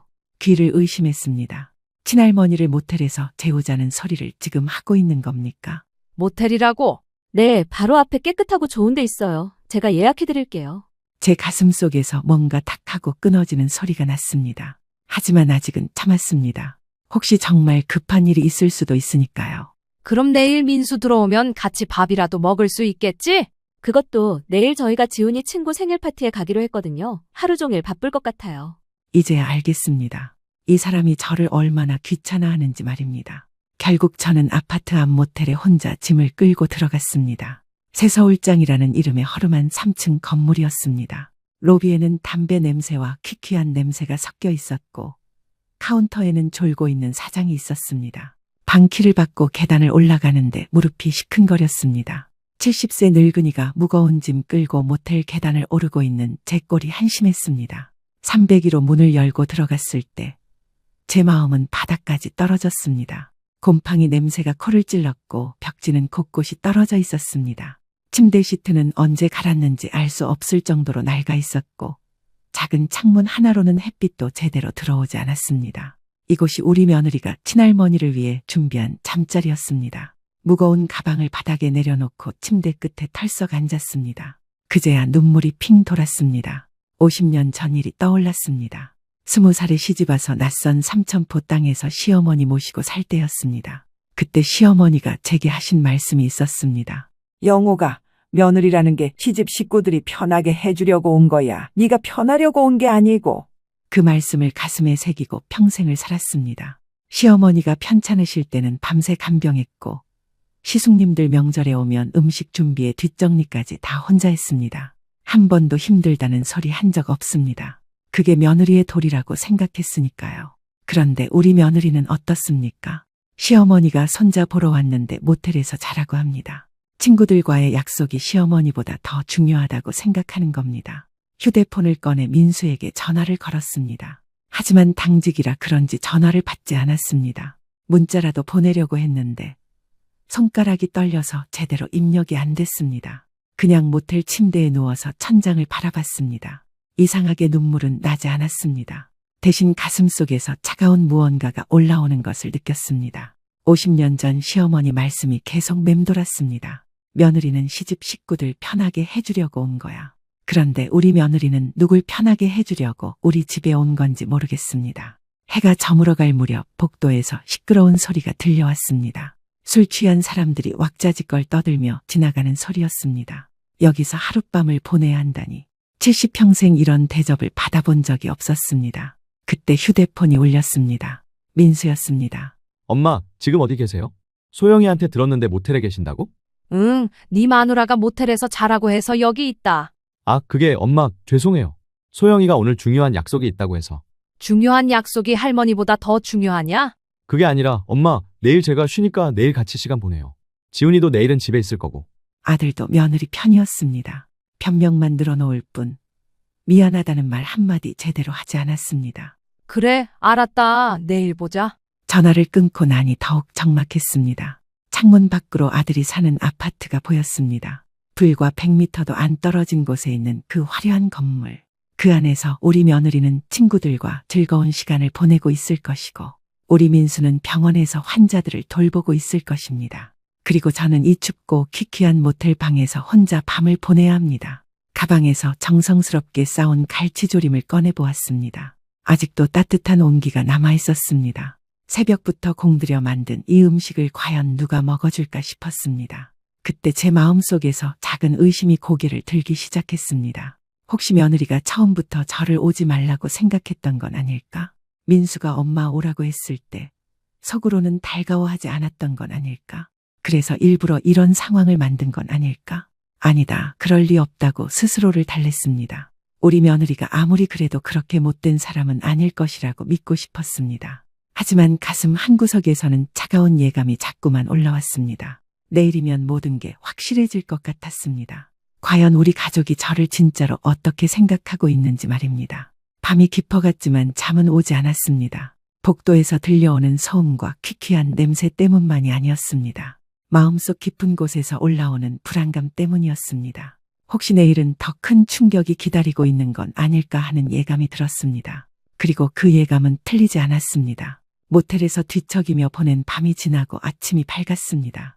제대로 잠을 못 잤지만 그래도 오늘은 민수도 있고 지훈이도 볼 수 있다는 생각에 마음을 다잡았습니다. 아침 8시에 민수한테 전화를 걸었습니다. 엄마, 안 주무셨어요? 목소리가 피곤해 보이시는데. 응, 좀 그렇네. 그런데 민수야, 지훈이 아침밥은 먹었냐? 네, 소영이가 챙겨줬어요. 그런데 엄마, 미안한데 아침에 급히 병원 가야 할 일이 생겼어요. 또 시작이었습니다. 응급 환자가 들어왔나? 아니에요. 그냥 좀 급한 일이 있어서 점심때쯤 돌아올게요. 뭔가 석연치 않았지만 의사 일이라니 어쩔 수 없다고 생각했습니다. 그럼 소영이하고 지훈이는 집에 있지? 지훈이는 오전에 태권도 학원 가고요. 소영이는 글쎄요, 집에 있을 거예요. 민수의 대답이 영 시원하지 않았습니다. 하지만 어쨌든 며느리하고 손자는 만날 수 있을 것 같았습니다. 모텔 세면대대에서 찬물로 세수를 하고 옷을 갈아입었습니다. 어제 가져온 외출복 중에서 가장 깔끔한 걸로 골라 입었습니다. 손자 앞에서 초라한 모습은 보이고 싶지 않았거든요. 10시쯤 되어서 아파트로 향했습니다. 어제와 똑같은 번쩍거리는 로비를 지나 엘리베이터를 탔습니다. 10층에서 내려 초인종을 눌렀는데 한참을 기다려야 문이 열렸습니다. 어머니, 왜 이렇게 일찍 오세요? 일찍이라니 벌써 10시가 넘었는데 말입니다. 지훈이 아직 안 갔냐? 할머니가 왔다고 좀 불러봐라. 아직 준비 중이에요. 그런데 어머니. 며느리가 문을 반만 열고 서 있었습니다. 들어오라는 말도 없고 그냥 문 앞에서 서성이게 만들었습니다. 안 들어가도 되냐? 이렇게 서 있기가 좀 그런데. 아, 네, 들어오세요. 그런데 집이 좀 어수선해요. 어수선하다는 집안은 어제와 똑같이 깔끔했습니다. 거실 소파에 앉아 있는데 지훈이가 방에서 나왔습니다. 할머니, 그래도 손자는 반갑게 달려와 줬습니다. 1년 만에 보는 손자가 훌쩍 커서 기특했습니다. 우리 지훈이 많이 컸네. 할머니가 맛있는 거 많이 가져왔다. 가방에서 어제 정성스럽게 싸온 갈치조림을 꺼냈습니다. 멸치젓갈과 김도 함께요. 이거 할머니가 새벽부터 만든 갈치조림이야. 지훈이 좋아하는 달달한 맛으로 만들었어. 어머니, 그런 거 가져오지 마세요. 며느리의 말에 제 손이 멈췄습니다. 지훈이 요즘 아토피 때문에 음식 조절하고 있거든요. 짠 음식이나 기름진 음식 못 먹어요. 엄마, 난 괜찮은데. 안 돼. 의사 선생님이 당분간 조심하라고 했잖아. 손자가 먹고 싶어 하는데 며느리가 막는 모습을 보니 가슴이 답답했습니다. 그럼 나중에 아토피 나으면 먹으면 되지. 냉장고에 넣어두자. 냉장고도 지금 꽉 차 있어서요. 어머니, 정말 이런 거 가져오지 마세요. 며느리의 목소리에 짜증이 섞여 있었습니다. 마치 쓸데없는 짐을 가져왔다는 듯한 말투였습니다. 그때 위층에서 누군가 내려오는 소리가 들렸습니다. 엘리베이터 문이 열리더니 단정한 옷차림의 여자가 나타났습니다. 김소영의 어머니 이순이었습니다. 민수와 소영이 결혼할 때 몇 번 만난 적이 있는 사돈이었죠. 어머, 사돈 언제 오셨어요? 어제 왔습니다. 사돈께서도 잘 지내셨지요? 네, 덕분에요. 그런데 여기서 뵈니 반갑네요. 반갑다고는 하지만 표정이 영 어색했습니다. 예전에 만났을 때도 서로 어색했는데 지금도 마찬가지였습니다. 엄마, 어떻게 내려왔어요? 지훈이 태권도 학원 데려다 주려고. 그런데 사돈, 여기서 주무시는 거예요? 아니요. 앞에 모텔에서 잤습니다. 이 말을 들은 이순이의 표정이 미묘하게 변했습니다. 아, 그러셨구나. 소영아, 그럼 어머니 모시고 맛있는 거라도 드시지 그래. 엄마, 제가 지금 바빠서요. 곧 나가야 해서. 며느리가 또 나간다는 소리를 하니 속이 터졌습니다. 어디 가는데? 필라테스 수업 있어요. 개인 트레이닝이라 취소하면 비용이 나가서요. 필라테스보다 어머니가 먼저지 않냐? 엄마, 저도 제 스케줄이 있다고요. 사돈 앞에서도 이런 말을 하는 며느리를 보니 기가 막혔습니다. 이순이도 당황한 표정이었습니다. 할머니, 저도 곧 학원 가야 해요. 그래? 그럼 할머니가 태권도 학원까지 따라가도 되겠냐? 어머니, 그러지 마세요. 손자와 함께 가는 것도 막는 며느리였습니다. 소영아, 그래도 할머니가 오셨는데 좀 같이 시간을 보내드려야지. 엄마, 저 정말 급해요. 늦으면 안 돼요. 며느리는 그 말을 끝으로 방으로 들어가 옷을 갈아입기 시작했습니다. 저와 이순이는 거실에서 어색하게 마주 앉아 있어야 했습니다. 사돈, 차라도 한 잔 드세요. 고맙습니다. 이순이가 물을 끓이는 동안 지훈이가 제 옆에 앉았습니다. 할머니, 선물 가져왔어요? 그럼 할머니가 지훈이를 위해 특별한 거 준비했지. 가방에서 장난감을 꺼내주자 지훈이가 환하게 웃었습니다. 그 모습만 봐도 여기까지 온 보람이 있었습니다. 지훈아, 할머니께 인사드리고 학원 가자. 며느리가 화장을 마치고 나왔습니다. 운동복 차림이었는데 그 운동복도 비싸 보이는 브랜드였습니다. 할머니, 저 가야 해요. 나중에 봐요. 그래, 학원 열심히 다녀와라. 지훈이가 나가고 나니 며느리도 따라 나갔습니다. 어머니, 저도 나가야 해서요. 민수 오빠 오면 연락드릴게요. 그렇게 또 혼자 남겨졌습니다. 이순이가 차를 내오며 말했습니다. 사돈, 소영이가 요즘 좀 예민해요. 아이 키우고 집안일 하느라 스트레스가 많거든요. 그래도 시어머니 앞에서 저렇게 하는 건 좀. 미안해요. 제가 소영이한테 얘기해 볼게요. 사돈이 대신 사과하는 모습을 보니 더 부끄러웠습니다. 이순이와 어색하게 차를 마시고 있는데 민수가 들어왔습니다. 엄마, 여기 계셨네요. 장모님도 안녕하세요. 민수야, 수고 많다. 응급환자 때문에 나갔다면서? 네, 그게 좀 급한 케이스였어서요. 민수가 뭔가 어색해하는 것 같았지만 넘어갔습니다. 민수야, 엄마가 갈치조림 해왔는데 지훈이가 못 먹는다더라. 아, 그게 요즘 아토피 때문에 음식 조절하고 있어서요. 그럼 너라도 먹어봐라. 엄마 손맛 그리워하지 않더냐? 갈치조림 용기를 열자 고소한 냄새가 퍼졌습니다. 민수의 표정이 밝아지는 것 같았습니다. 와, 정말 오랜만이에요. 냄새부터 좋네요. 그때 소영이가 돌아왔습니다. 뭐 이렇게 냄새가, 어머니, 그것 또 꺼내셨어요? 민수가 먹어보겠다고 해서. 오빠, 오늘 오후에 친구들 만나기로 했잖아요. 음식 냄새 배면 어떡해요? 며느리가 눈짓으로 뭔가 신호를 보내자 민수가 머뭇거렸습니다. 그게 엄마, 오늘 제가 의사 친구들하고 중요한 모임이 있어서요. 아들마저 변명을 늘어놓기 시작했습니다. 그럼 언제 같이 식사할 수 있겠냐? 글쎄요, 저희 이번 주 스케줄이 빡빡해서. 그때 이순이가 끼어들었습니다. 소영아, 그래도 어머니가 저 멀리서 오셨는데 하룻밤 정도는 모셔야 하는 거 아니냐? 엄마, 저희 집 사정을 엄마가 다 아시잖아요. 무슨 사정이 그렇게 바쁘다는 거야? 여러 가지 있다고요. 그리고 어머니한테는 이미 설명드렸어요. 며느리가 제게 눈을 흘기며 말했습니다. 어머니, 저희도 저희만의 생활 패턴이 있거든요. 갑자기 오시면 저희도 당황스러워요. 갑자기라니 민수가 오라고 했는데. 엄마, 제가 그렇게 말씀드렸나요? 그냥 언제 한번 오시라고 한 것 같은데. 아들마저 발뺌을 했습니다. 제 기억으로는 분명히 지훈이 생일 때문에 오라고 했는데 말입니다. 민수야, 그래도 어머니가 이렇게 오신 김에 같이 식사라도 하고 가시게 해드려야지. 엄마, 그러지 마세요. 저희 상황 복잡해요. 뭐가 그렇게 복잡하다는 거냐? 말씀드렸잖아요. 지훈이 관리도 해야 하고, 오빠 스케줄도 있고. 모녀가 서로 눈치를 주고받는 모습을 보니 뭔가 이상했습니다. 이순이도 처음에는 저를 감쌌지만 딸의 눈치를 보더니 점점 말이 줄어들었습니다. 그럼 나는 언제까지 여기 있어야 하냐? 어머니 마음이지 뭐. 그런데 저희는 내일도 약속이 있어서. 내일도 만날 수 없다는 뜻이었습니다. 결국 모텔에서 하루 더 보내고 그냥 삼천포로 내려가라는 소리였습니다. 엄마, 죄송해요. 다음에는 미리 연락드리고 시간 맞춰서. 다음이 언제인데? 아들이 대답하지 못했습니다. 그 순간 제 가슴 속에서 뭔가 단단하게 얼어붙는 것을 느꼈습니다. 50년간 이 아들을 위해 새벽부터 밤늦게까지 일했는데 지금 제가 받는 대접이 이것입니까? 모텔에서 자고 언제 볼지도 모르는 다음을 기약하며 빈손으로 돌아가라는 겁니까? 사돈, 속상하시겠어요? 저라도 그럴 것 같아요. 엄마, 왜 자꾸 끼어들어요? 내가 끼어드는 게 아니라 상식적으로 생각해봐도 이건 좀 아니다 싶어서. 엄마는 저희 사정 모르잖아요. 모녀가 서로 티격태격하는 소리를 들으니 더 서글펐습니다. 제가 여기 있는 것 때문에 집안이 시끄러워지고 있었습니다.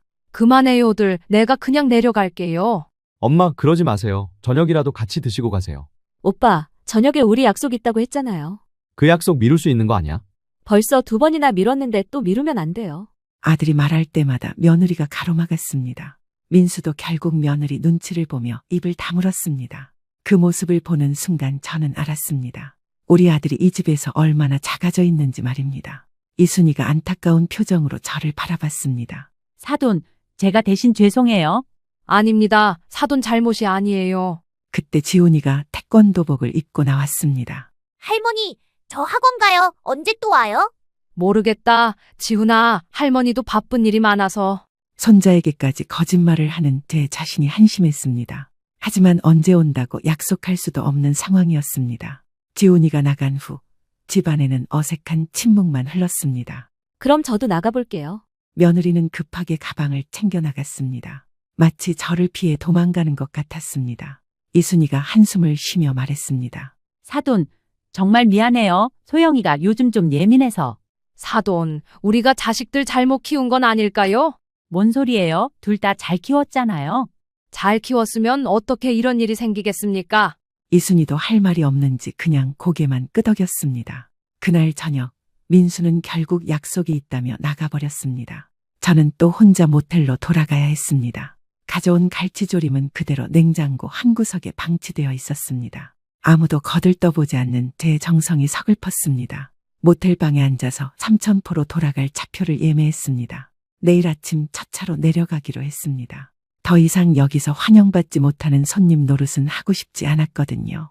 하지만 잠자리에 누워서도 계속 생각이 났습니다. 과연 내일도 이런 식일까? 아니면 민수라도 조금은 달라질까? 그런데 왠지 좋지 않은 예감이 계속 들었습니다. 내일이면 더 큰 충격이 기다리고 있을 것 같은 불안한 마음 말입니다. 모텔에서 맞는 두 번째 아침이었습니다. 삼천포로 돌아가는 버스표를 이미 끊어놨지만 그래도 마지막으로 한 번만 더 시도해보기로 했습니다. 지훈이 생일이 내일 모레인데 할머니가 빈손으로 돌아갈 수는 없잖습니까? 오전 9시에 민수한테 전화를 걸었습니다. 엄마 벌써 일어나셨어요? 응, 민수야, 오늘은 시간 좀 될까? 오늘요? 글쎄요. 소영이가 뭐라고 하는지 물어볼게요. 아들이 제 눈치를 보는 게 아니라 며느리 눈치를 보고 있었습니다. 민수야, 엄마가 지훈이 생일 선물도 준비했고 삼천포 특산물도 가져왔는데 한 번도 제대로 못 줬잖아. 아, 그거요? 엄마, 미안한데 지훈이가 요즘 편식이 심해져서요. 편식? 네, 생선 비린내를 너무 싫어해서 아예 안 먹으려고 해요. 편식이라니 작년까지만 해도 할머니가 보내준 멸치젓갈 잘 먹었는데 말입니다. 그럼 너라도 한 끼 같이 먹자. 엄마가 정성 들여 만든 건데. 그게 오늘 소영이 친구들이 집에 온대요. 또 친구들 이야기였습니다. 엄마, 내일은 어떠세요? 내일은 시간 괜찮을 것 같은데. 내일? 내일은 지훈이 생일 아니냐? 아, 맞다. 그날은 생일 파티 때문에 바쁠 거예요. 손자 생일 파티에도 할머니는 초대받지 못한 모양이었습니다. 제 목구멍이 막히는 것 같았습니다. 그럼 나는 언제 우리 지훈이 얼굴이나 제대로 볼 수 있겠냐? 엄마, 죄송해요. 다음에 시간 맞춰서 미리 계획 세우고 뵙죠. 다음에만 계속 미루는 아들이었습니다. 그래도 포기할 수는 없어서 아파트로 갔습니다. 마지막으로 며느리한테라도 제대로 인사하고 가고 싶었습니다. 10층에서 초인종을 눌렀는데 한참 후에야 문이 열렸습니다. 어머니, 또 오셨네요. 또라는 말에서 귀찮다는 뜻이 뚝뚝 떨어졌습니다. 응, 내일 내려가니까 마지막으로 인사하러 왔어. 아, 그러세요? 그런데 지금 친구들 오기로 했거든요. 벌써 10시인데 친구들이 온다니 이상했습니다. 오전에 손님이 와? 네, 브런치 모임이에요. 이미 준비 다 해놨는데. 그때 엘리베이터에서 여자 3명이 내렸습니다. 모두 비싼 옷을 입고 명품 가방을 들고 있었습니다. 김소영과 비슷한 나이대의 여자들이었습니다. 언니들, 이쪽으로 오세요. 며느리가 친구들을 맞으며 환하게 웃었습니다. 저한테는 한 번도 보여준 적 없는 밝은 얼굴이었습니다. 친구들이 지나가면서 저를 힐끗 보더니 서로 눈짓했습니다. 뭔가 수군거리는 소리가 들렸지만 정확히는 들리지 않았습니다. 어머니, 그럼 저희 바쁘니까. 응, 알겠다. 그런데 지훈이는? 학원 갔어요. 오늘 특별 수업 있다고 해서. 집으로 들어가려는데 친구 중 한 명이 제게 말을 걸었습니다. 어머니, 어디서 오셨어요? 삼천포에서 왔습니다. 아, 시골에서 오셨구나. 멀리서 고생하셨네요. 말은 정중했지만 표정에서 무시하는 기색이 역력했습니다. 우리 시어머니세요. 생선 장사 하시거든요. 며느리가 생선 장사라는 말을 할 때 묘하게 창피해하는 듯한 톤이었습니다. 아, 그러시구나. 요즘 생선 값이 많이 올랐죠? 네, 그렇습니다. 친구들이 서로 눈짓하며 뭔가 재미있어 하는 것 같았습니다. 어머니, 저희 브런치 준비해야 해서요. 시간이. 그래, 알겠다. 그런데 이거라도 냉장고에 넣어두면 안 될까? 갈치조림 용기를 다시 꺼내 보였습니다. 친구 중 한 명이 코를 찡긋하며 말했습니다. 와, 냄새가 진짜 강하네요. 이게 뭐예요? 갈치조림이요. 저희는 안 먹는 음식인데. 아, 그래서 냄새가 이렇게. 소영아, 환기 좀 시켜야겠다. 그러게요. 어머니, 이런 거 정말 가져오지 마세요. 며느리가 친구들 앞에서 대놓고 제 음식을 거부했습니다. 친구들이 킥킥거리며 웃는 소리가 들렸습니다. 그럼 나는 이걸 어떻게 하냐? 그냥 가져가세요. 저희는 정말 안 먹어요. 소영아, 시골 음식은 원래 냄새가 좀 강하지 않아? 정성은 좋은데. 언니, 요즘 누가 이런 거 먹어요? 나트륨 덩어리잖아요. 나트륨 덩어리라니. 어휴. 제가 새벽부터 마음 담아서 만든 음식을 나트륨 덩어리라고 했습니다. 가슴이 무너지는 것 같았어요. 맞아. 요즘은 건강식품만 먹잖아. 특히 지훈이 같은 애들은 더더욱. 그러니까요. 어머니는 옛날 방식으로만 생각하세요. 옛날 방식이라니. 50년간 이 음식으로 아들을 키웠는데 이제 와서 옛날 방식이라고 했습니다. 친구들이 히히덕거리며 웃는 소리가 계속 들렸습니다. 제가 우스운 구경거리가 된 것 같았습니다. 그럼 나는 이제 뭘 해야 하냐? 어머니, 저희 정말 바빠요. 지훈이 생일 준비도 해야 하고. 소영아, 그래도 어머니 모시고 같이 드시면 안 돼? 언니, 어머니는 우리 음식 안 드실 거예요. 입맛이 다르시거든요. 며느리가 친구들한테 저를 마치 까다로운 시골 할머니로 소개하고 있었습니다. 제가 먹지 않는 게 아니라 며느리가 안 주려고 하는 건데 말입니다. 소영아, 그럼 나는 언제까지 여기 있어야 하냐? 어머니 마음이시죠? 저희는 오늘도 일정이 있어서요. 그때 친구 중 한 명이 킥킥거리며 말했습니다. 소영아, 시어머니가 이렇게 자주 오시나 봐. 아니에요. 거의 안 오시는데 이번에 갑자기. 아, 미리 말씀 안 드리고 오신 거구나. 그럼 좀 당황스럽겠다. 그러니까요. 저희도 나름 계획이 있는데. 며느리가 친구들 앞에서 저를 마치 무계획적이고 몰상식한 시골 할머니로 만들어버렸습니다. 제 얼굴이 화끈거렸습니다. 70평생 이런 모욕을 당해본 적이 없었습니다. 그때 위층에서 이순이가 내려왔습니다. 어머, 사돈 아직 여기 계셨어요? 네, 사돈 인사드리려고 왔는데. 소영아, 어머니 모시고 점심이라도 같이 드려야지. 엄마, 지금 언니들이랑 브런치 먹기로 했다고요. 그럼 어머니도 같이 드시면 되잖아. 저희는 샐러드 중심으로 먹는데 어머니가 드실 수 있을까요? 친구 중 한 명이 의미심장하게 웃으며 말했습니다. 그러게요. 입맛이 많이 다르실 거예요. 며느리가 친구들과 한편이 되어 저를 배제하려고 했습니다. 나도 샐러드 정도는 먹을 수 있어. 어머니, 저희 오늘 여자들끼리만 만나는 거거든요. 좀 불편하실 거예요. 불편하다는 건 저한테 하는 말이 아니라 자기들이 불편하다는 뜻이었습니다. 맞아. 우리 얘기도 하고 하는데 어른이 계시면 눈치 보이잖아. 그러니까요. 어머니, 이해해 주세요. 이해해달라니. 70세 시어머니더러 며느리 친구 모임에 끼지 말라고 이해해달라는 겁니까? 소영아, 그래도 그렇지. 어머니가 저 멀리서 오셨는데. 엄마도 왜 자꾸 그래요? 저희 사정이 있다고 했잖아요. 이순이도 딸의 퉁명스러운 말에 입을 다물었습니다. 그때 민수가 들어왔습니다. 엄마 여기 계셨네요. 안녕하세요. 장모님. 민수야, 어머니가 내일 내려가신대. 아, 그래요? 벌써요? 벌써라니. 마치 제가 일찍 떠나는 것처럼 말했습니다. 사흘째 모텔에서 지내고 있는데 벌써라는 게 말이 됩니까? 민수야, 엄마가 마지막으로 부탁 하나만 하자. 네, 뭐든지 말씀하세요. 지훈이하고 단둘이서 1시간만 시간을 보내고 싶어. 그것도 안 되겠냐? 민수가 소영이를 쳐다봤습니다. 제 부탁을 들어줄지 말지 며느리한테 허락을 구하는 눈빛이었습니다. 지훈이 오늘 일정이 빡빡해서요. 태권도 끝나고 바로 피아노 학원 가야 하거든요. 그래도 잠깐 정도는. 오빠, 왜 자꾸 그래요? 지훈이 스케줄 관리하는 거 얼마나 힘든 줄 알아요? 며느리가 아들한테까지 화를 내기 시작했습니다. 그 모습을 보던 친구들이 수군거렸습니다. 소영아, 괜찮아. 우리 이해해. 맞아. 애 키우는 엄마들 마음 우리가 다 알지. 언니들 고마워요. 어머니 이해해 주시죠? 며느리가 친구들한테는 고맙다고 하면서 저한테는 이해해달라고 했습니다. 제가 무슨 떼를 쓰고 있는 사람처럼 만들어버렸습니다. 민수야, 너는 어떻게 생각하냐? 아들이 한참 머뭇거리더니 작은 목소리로 말했습니다. 엄마, 소영이 말이 맞는 것 같아요. 지훈이 스케줄이 정말 빡빡해서. 그 순간 제 가슴에 큰 구멍이 뚫리는 것 같았습니다. 아들마저 며느리 편을 들었습니다. 50년 동안 혼자서 키운 아들이 지금 제 앞에서 며느리 편을 들고 있었습니다. 친구들이 보는 앞에서 말입니다. 그래, 알겠다. 더 이상 말하고 싶지 않았습니다. 제 목소리가 떨리는 것 같아서 짧게 대답했습니다. 친구들 중 한 명이 동정하는 듯한 목소리로 말했습니다. 어머니, 요즘 젊은 엄마들은 다 그래요. 아이 교육에 신경을 많이 쓰거든요. 그러니까요. 지훈이도 경쟁이 치열한 학교 다니고 있어서 신경 쓸 게 많아요. 그럼 어머니도 이해해 주세요. 다 지훈이 미래를 위한 거니까. 이제는 친구들까지 나서서 저를 이해시키려고 했습니다. 마치 제가 철없는 할머니라도 되는 양말입니다. 그래, 나도 손자 미래가 중요한 줄 안다. 가방을 정리하며 일어섰습니다. 더 이상 여기 있으면 안 될 것 같았습니다. 어머니, 갈치는 어떻게 하실 거예요? 내가 가져갈게. 모텔에서 어떻게 드세요? 냄새도 나고.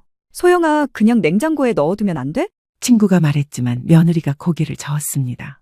냉장고 공간이 없어요. 그리고 냄새가 다른 음식에 뵐까봐. 결국 제가 정성 들여 만든 갈치조림을 다시 가방에 넣어야 했습니다. 친구들이 보는 앞에서 거절당하는 모습이 그렇게 처참할 수가 없었습니다. 현관문을 나서는데 뒤에서 친구들의 목소리가 들렸습니다. 소영아, 힘들겠다. 시어머니가 저렇게 자주 오시면. 그러게요. 미리 연락도 없이 오시고 이상한 음식도 자꾸 가져오시고.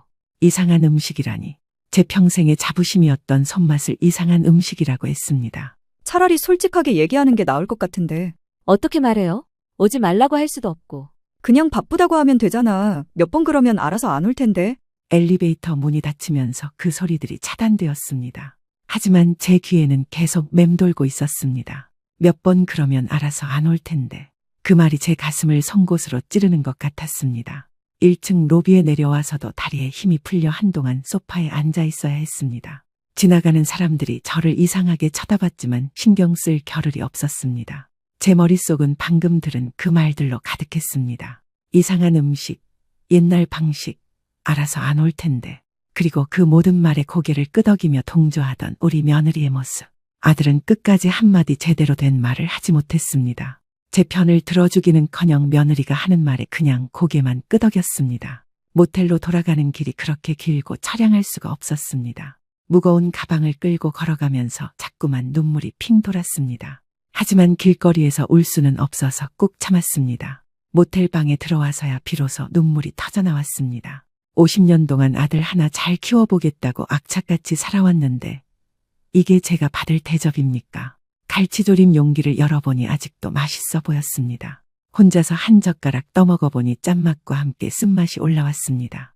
이 맛이 나트륨 덩어리라고 했던 며느리의 목소리가 귀에 맴돌았습니다. 그날 밤 저는 중요한 결심을 했습니다. 이제 더 이상 구걸하듯 사랑을 받으려 하지 않겠다고 말입니다.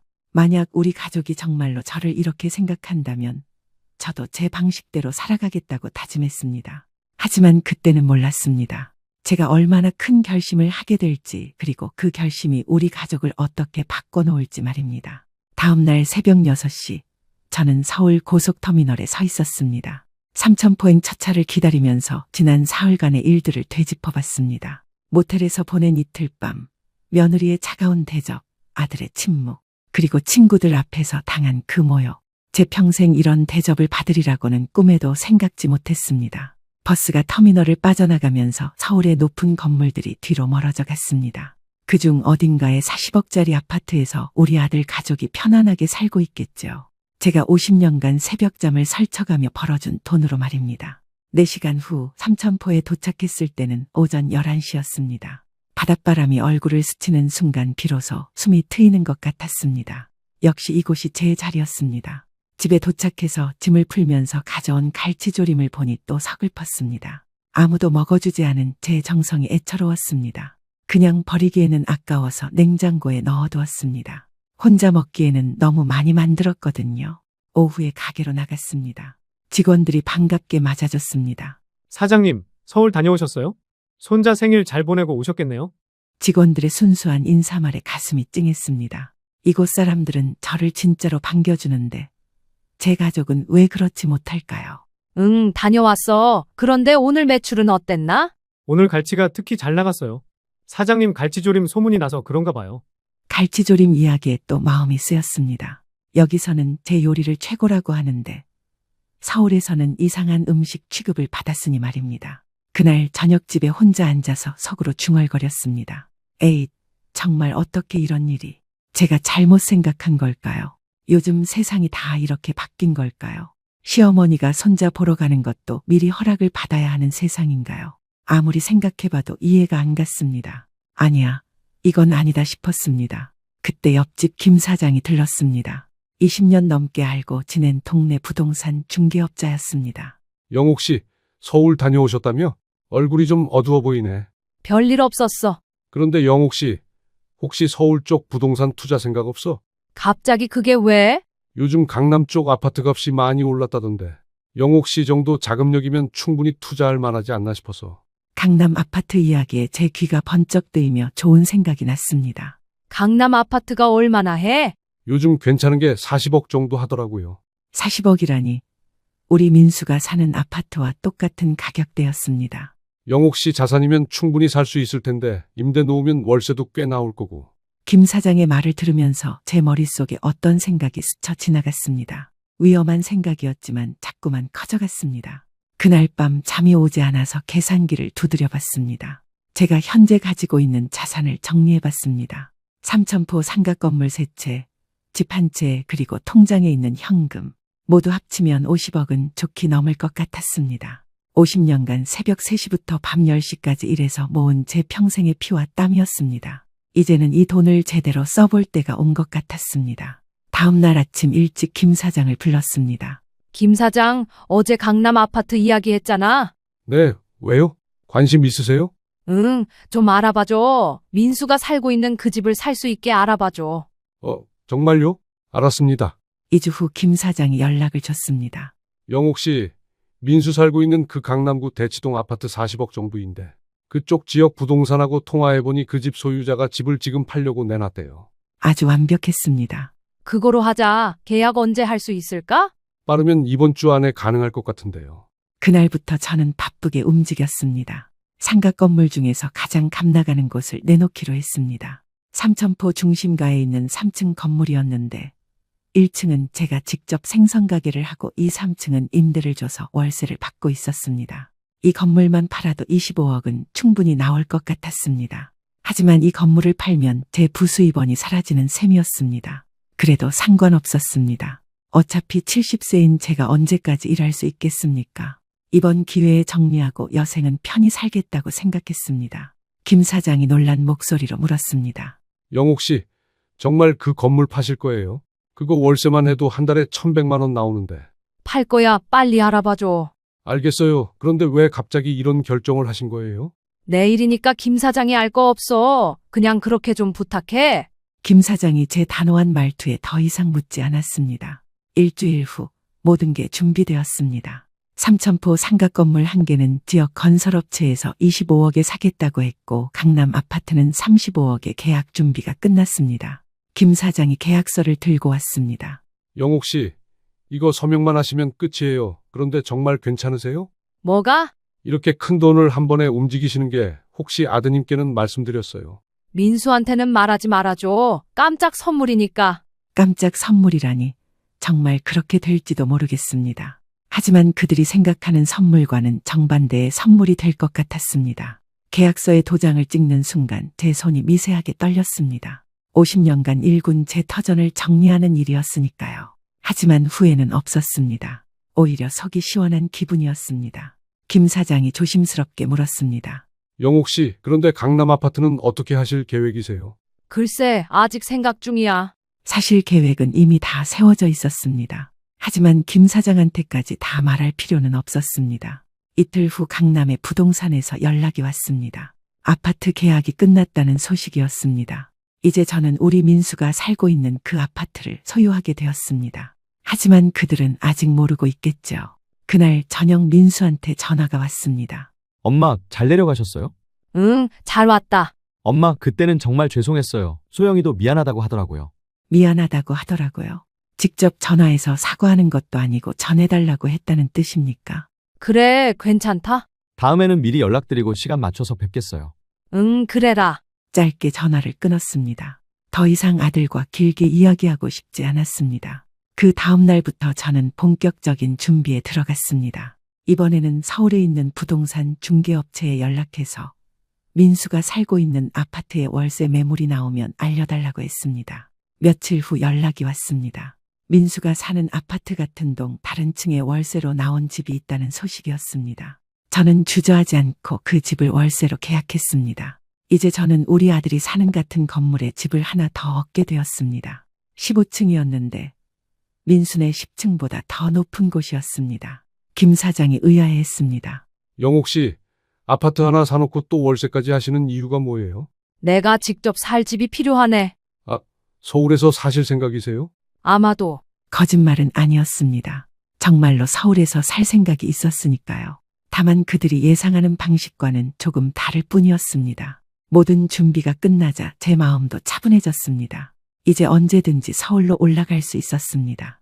그리고 우리 가족들에게 제대로 된 인사를 할 수 있게 되었습니다. 하지만 그 인사가 어떤 결과를 가져올지는 아직 그들이 모르고 있었습니다. 제가 단순한 시골 할머니가 아니라는 것도 곧 알게 될 것입니다. 삼천포에서 50년간 사업을 해온 홍영욱이 어떤 사람인지 말입니다. 그날 밤 저는 처음으로 편안하게 잠들 수 있었습니다. 복수할 준비가 모두 끝났다는 안도감 때문이었습니다. 내일부터는 정말로 새로운 인생이 시작될 것 같았습니다.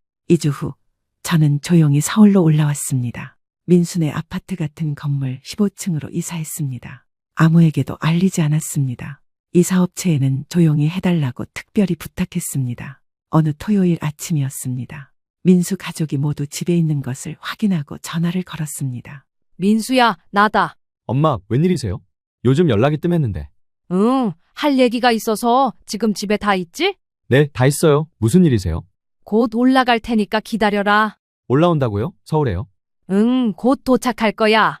전화를 끊고 엘리베이터를 탔습니다.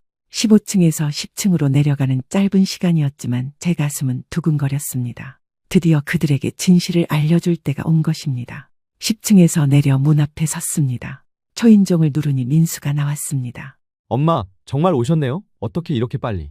가까운 데 있었어. 집 안으로 들어가니 소영이와 지훈이가 거실에 있었습니다. 어머니, 갑자기 오시면 어떡해요? 또 같은 소리였습니다. 소영아, 이제는 갑자기 오는 게 아니야. 무슨 말씀이세요? 하하, 나도 이제 서울 사람이거든. 저도 모르게 웃음이 나왔습니다. 그들의 당황한 표정을 보니 속이 시원했거든요. 그들의 표정이 의아해졌습니다. 엄마, 무슨 말씀이세요? 나 이 아파트 15층에 이사 왔어. 순간 집안이 조용해졌습니다. 민수와 소영이가 서로 바라보며 당황하는 모습이 보였습니다. 15층이요? 언제요? 일주일 전에. 엄마, 왜 미리 말씀 안 해주셨어요? 깜짝 선물이니까. 선물이라는 말에 그들의 얼굴이 더욱 굳어졌습니다. 어머니, 그런 큰일을 왜 상의 없이? 내 돈으로 내 집 사는데 왜 상의를 해야 하냐? 그들이 할 말을 잃었습니다. 특히 소영이의 얼굴이 새파랗게 질렸습니다. 그런데 그것뿐만이 아니야. 또 뭐가 있으신데요? 너희가 새들어 살고 있는 이 집 말이야. 제가 천천히 가방에서 서류를 꺼냈습니다. 이 집도 내가 샀어. 등기부등본을 테이블 위에 펼쳐놓았습니다. 소유자 명의가 홍영욱으로 되어 있는 서류였습니다. 이게 뭐예요? 너희가 살고 있는 이 집 등기부등본이야. 소유자가 바뀌었지? 엄마, 이게 대체 무슨? 어제 잔금 치르고 소유권 이전 완료했어. 소영이가 서류를 보더니 그대로 주저앉았습니다. 말도 안 돼요. 이 집은 우리 집인데. 전세였잖아. 그리고 이제는 내 집이야. 민수가 떨리는 손으로 서류를 다시 확인했습니다. 엄마, 정말이에요? 정말 이 집을 사신 거예요? 그래, 은행 대출이랑 내 현금 합쳐서 샀어. 은행 대출이요? 어디서 그런 큰 대출을? 삼천포 상가 건물들 일단 팔려고 내놨고 우선 담보로 잡혔어. 50년 단골 고객이니까 은행에서 잘해주더라. 아들 며느리는 제 재력을 완전히 무시하고 있었다는 걸 그제야 깨달았습니다. 단순한 시골 생선 장사로만 생각했던 모양입니다. 하지만 사실 저는 50년간 삼천포에서 수산업 쪽으로 크게 사업을 해온 큰손이었습니다. 그런데 소영아, 이제 집주인이 바뀌었으니까 몇 가지 규칙을 정해야겠어. 규칙이요? 첫째, 집주인한테는 예의를 갖춰라. 소영이의 얼굴이 붉어졌습니다. 둘째, 집주인이 가져온 음식을 이상한 음식이라고 하지 마라. 어머니, 그건. 셋째, 집주인을 모텔에 재우지 마라. 제 목소리는 차갑고 단호했습니다. 그들이 저에게 했던 모든 모욕을 그대로 되돌려주는 기분이었습니다. 엄마, 저희가 잘못했어요. 정말 죄송해요. 이제 와서 죄송하다고? 사돈 이순이가 위층에서 급하게 내려왔습니다. 아래층이 시끄러워서 뭔 일인지 보러 온 모양이었습니다. 사돈, 언제 오셨어요? 그런데 무슨 일이에요? 사돈, 이제 우리 이웃이 됐어요. 이웃이요? 네, 15층에 이사 왔거든요. 그리고 이 집도 제가 샀고요. 이순이의 눈이 휘둥그레졌습니다. 이 집을 사셨다고요? 네, 35억에요. 저희 소영이가 모텔에서 자라고 해서 아예 집을 사버렸어요. 이순이가 딸을 노려보았습니다. 소영아, 너 뭘 한 거야? 엄마, 저는 사돈, 딸 교육을 다시 시켜야겠어요. 시어머니를 모텔에서 재우는 며느리가 어디 있어요? 이순이의 얼굴이 빨갛게 달아올랐습니다. 소영아, 정말 그랬어? 엄마, 그때는 상황이. 상황이 뭐가 상황이야? 어떻게 시어머니를 모텔에 재워? 이순이가 딸을 호되게 꾸짖기 시작했습니다. 지난번에는 제 편을 들어주던 사돈이었는데 이제는 상황이 완전히 바뀐 것입니다. 제가 집주인이 되니까 말이죠. 사돈 괜찮아요. 이제는 다 지난 일이니까. 저는 여유롭게 말했습니다. 이제 주도권이 완전히 제게 넘어왔거든요. 엄마, 그럼 저희는 어떻게 해야 해요? 뭘 어떻게 해? 그냥 살면 되지. 전세금은 어떻게 되는 거예요? 전세금? 아, 그거 말이야.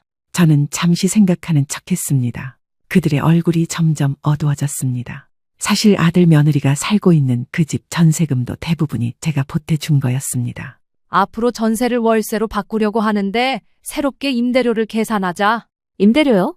그래, 이제부터 너희는 내 세입자야. 소영이가 완전히 패닉 상태가 되었습니다. 어머니, 이건 너무 심한 거 아니에요? 심해? 모텔에서 재운 것보다 심하냐? 그 말에 소영이가 할 말을 잃었습니다. 사돈, 그래도 가족인데. 맞아요. 가족이니까 이렇게라도 같이 살게 해주는 거예요. 제 말에 그들이 서로 바라보며 어쩔 줄 모르는 모습이었습니다. 바로 그때였습니다. 제가 50년간 기다려온 순간이었습니다. 그런데 월세가 좀 비쌀 거야. 얼마나요? 월 600만 원. 600만 원이요? 그건 너무. 비싸? 그럼 나가면 되지. 소영이가 입을 다물었습니다. 아니면 좋은 방법이 하나 더 있어. 무슨 방법이요? 15층으로 올라와서 나랑 같이 살면 월세 안 받을게. 그들의 얼굴이 더욱 일그러졌습니다. 어머니와 같이 살라고요? 왜, 싫어? 그럼 월세 내고 여기 살든가. 완벽한 딜레마였습니다. 시어머니와 같이 살기도 싫고 월세 600만 원 내기도 부담스럽고 이것이 바로 제가 원했던 상황이었습니다. 엄마, 좀 갑작스러워서. 갑작스럽긴 뭐가 갑작스러워? 너희가 나한테 한 것보다는 갑작스럽지 않아. 지훈이가 상황을 이해하지 못하고 물었습니다. 할머니, 우리 집이 할머니 집이 된 거예요? 그래, 지훈아, 이제 할머니가 집주인이야. 와, 그럼 할머니가 우리 집주인이네요. 손자만 순수하게 기뻐했습니다. 어른들은 모두 굳은 표정으로 서 있었습니다. 그런데 한 가지 더 얘기할 게 있어. 또 뭐가 있어요? 지난번에 친구들 앞에서 내 음식을 이상한 음식이라고 했지. 소영이의 얼굴이 창백해졌습니다. 그리고 나트륨 덩어리라고도 했고. 어머니, 그건. 이제부터는 그런 말 하지 마라. 집주인 음식 나쁘게 말하면 안 되거든. 제 목소리에 담긴 차가움에 그들이 모두 얼어붙었습니다. 50년간 사업을 하면서 터득한 위압감이었습니다. 이제 제가 이 집의 주인이고 그들은 제 세입자였습니다. 모든 것이 완전히 뒤바뀐 것입니다. 그리고 이것은 시작에 불과했습니다. 그렇게 한 달이 지났습니다. 처음 2주는 정말 어색했습니다. 소영이는 저만 보면 고개를 숙이고 피해 다녔고 민수는 어떻게 대해야 할지 몰라 전전긍긍했습니다. 하지만 3주차부터 조금씩 변화가 생기기 시작했습니다. 소영이가 먼저 15층으로 올라와서 어머니, 청소 도와드릴까요? 하고 물었을 때부터였습니다. 처음에는 의무감으로 하는 것 같았지만 점점 자연스러워졌습니다. 특히 민수의 변화가 눈에 띄었습니다. 어느 날 저녁, 민수가 15층 제 집으로 올라왔습니다. 엄마, 들어가도 될까요? 그래, 들어와라. 민수가 소파에 앉더니 한참 동안 말을 못했습니다. 그러다가 갑자기 고개를 푹 숙이며 말했습니다. 엄마, 정말 죄송해요. 뭐가? 그동안 엄마한테 정말 못된 아들이었어요. 민수의 목소리가 떨리고 있었습니다. 엄마가 모텔에서 자야 할 때 저는 뭘 했는지. 지금 생각해보니 정말 부끄러워요. 아들이 진심으로 반성하는 모습을 보니 제 마음도 조금 누그러졌습니다. 이제 와서 그런 소리 해봤자 뭐해? 엄마, 저 정말 정신이 없었어요. 소영이한테만 신경 쓰느라 정작 가장 중요한 엄마를 소홀히 했어요.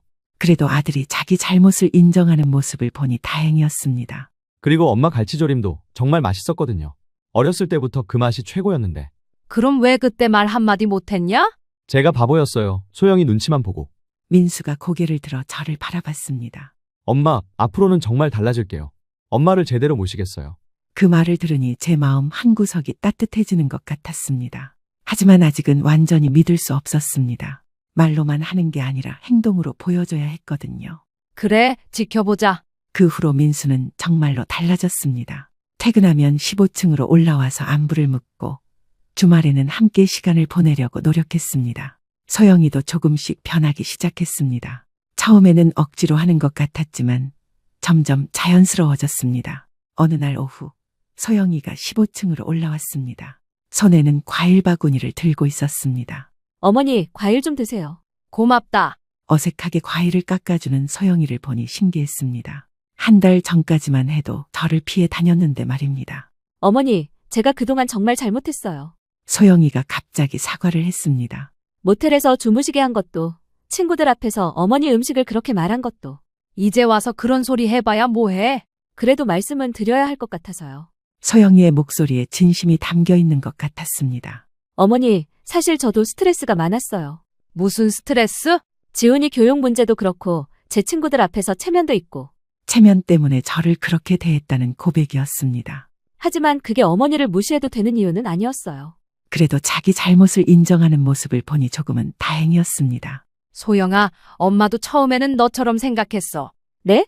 시어머니가 부담스럽고 귀찮다고 생각했지, 너처럼. 제 젊은 시절 이야기를 해줬습니다. 그런데 세월이 지나고 보니 시어머니 덕분에 많이 배웠더라. 어떤 걸 배우셨어요? 인생이 뭔지, 가족이 뭔지. 소영이가 고개를 끄덕였습니다. 그때 지훈이가 학교에서 돌아왔습니다. 할머니, 저 왔어요. 손자가 15층까지 뛰어 올라와서 저를 안겼습니다. 우리 지훈이 학교 재미있었냐? 네, 할머니. 오늘 급식에 갈치조림 나왔는데 할머니 겉만 못하더라고요. 손자의 순수한 말에 가슴이 뭉클했습니다.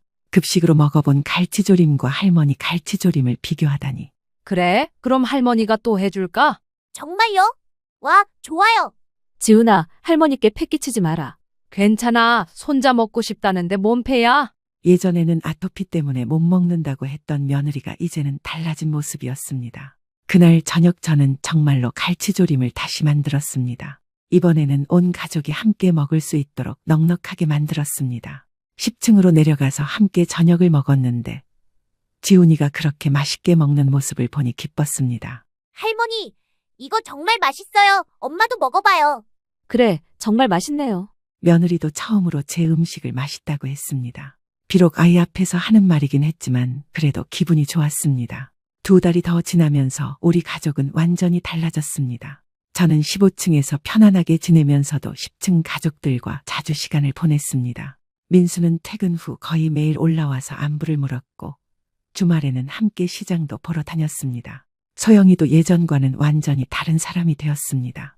제가 15층에서 혼자 지내는 것을 걱정해서 자주 올라와 청소도 해주고 밥도 차려줬습니다. 그리고 가장 큰 변화는 지훈이었습니다. 학교 끝나면 15층으로 먼저 올라와서 숙제도 하고 할머니와 이야기도 나눴습니다. 어느 날 저녁, 온 가족이 15층 제 집에 모여서 저녁을 먹고 있었습니다. 할머니, 우리 이제 계속 이렇게 같이 살 거죠?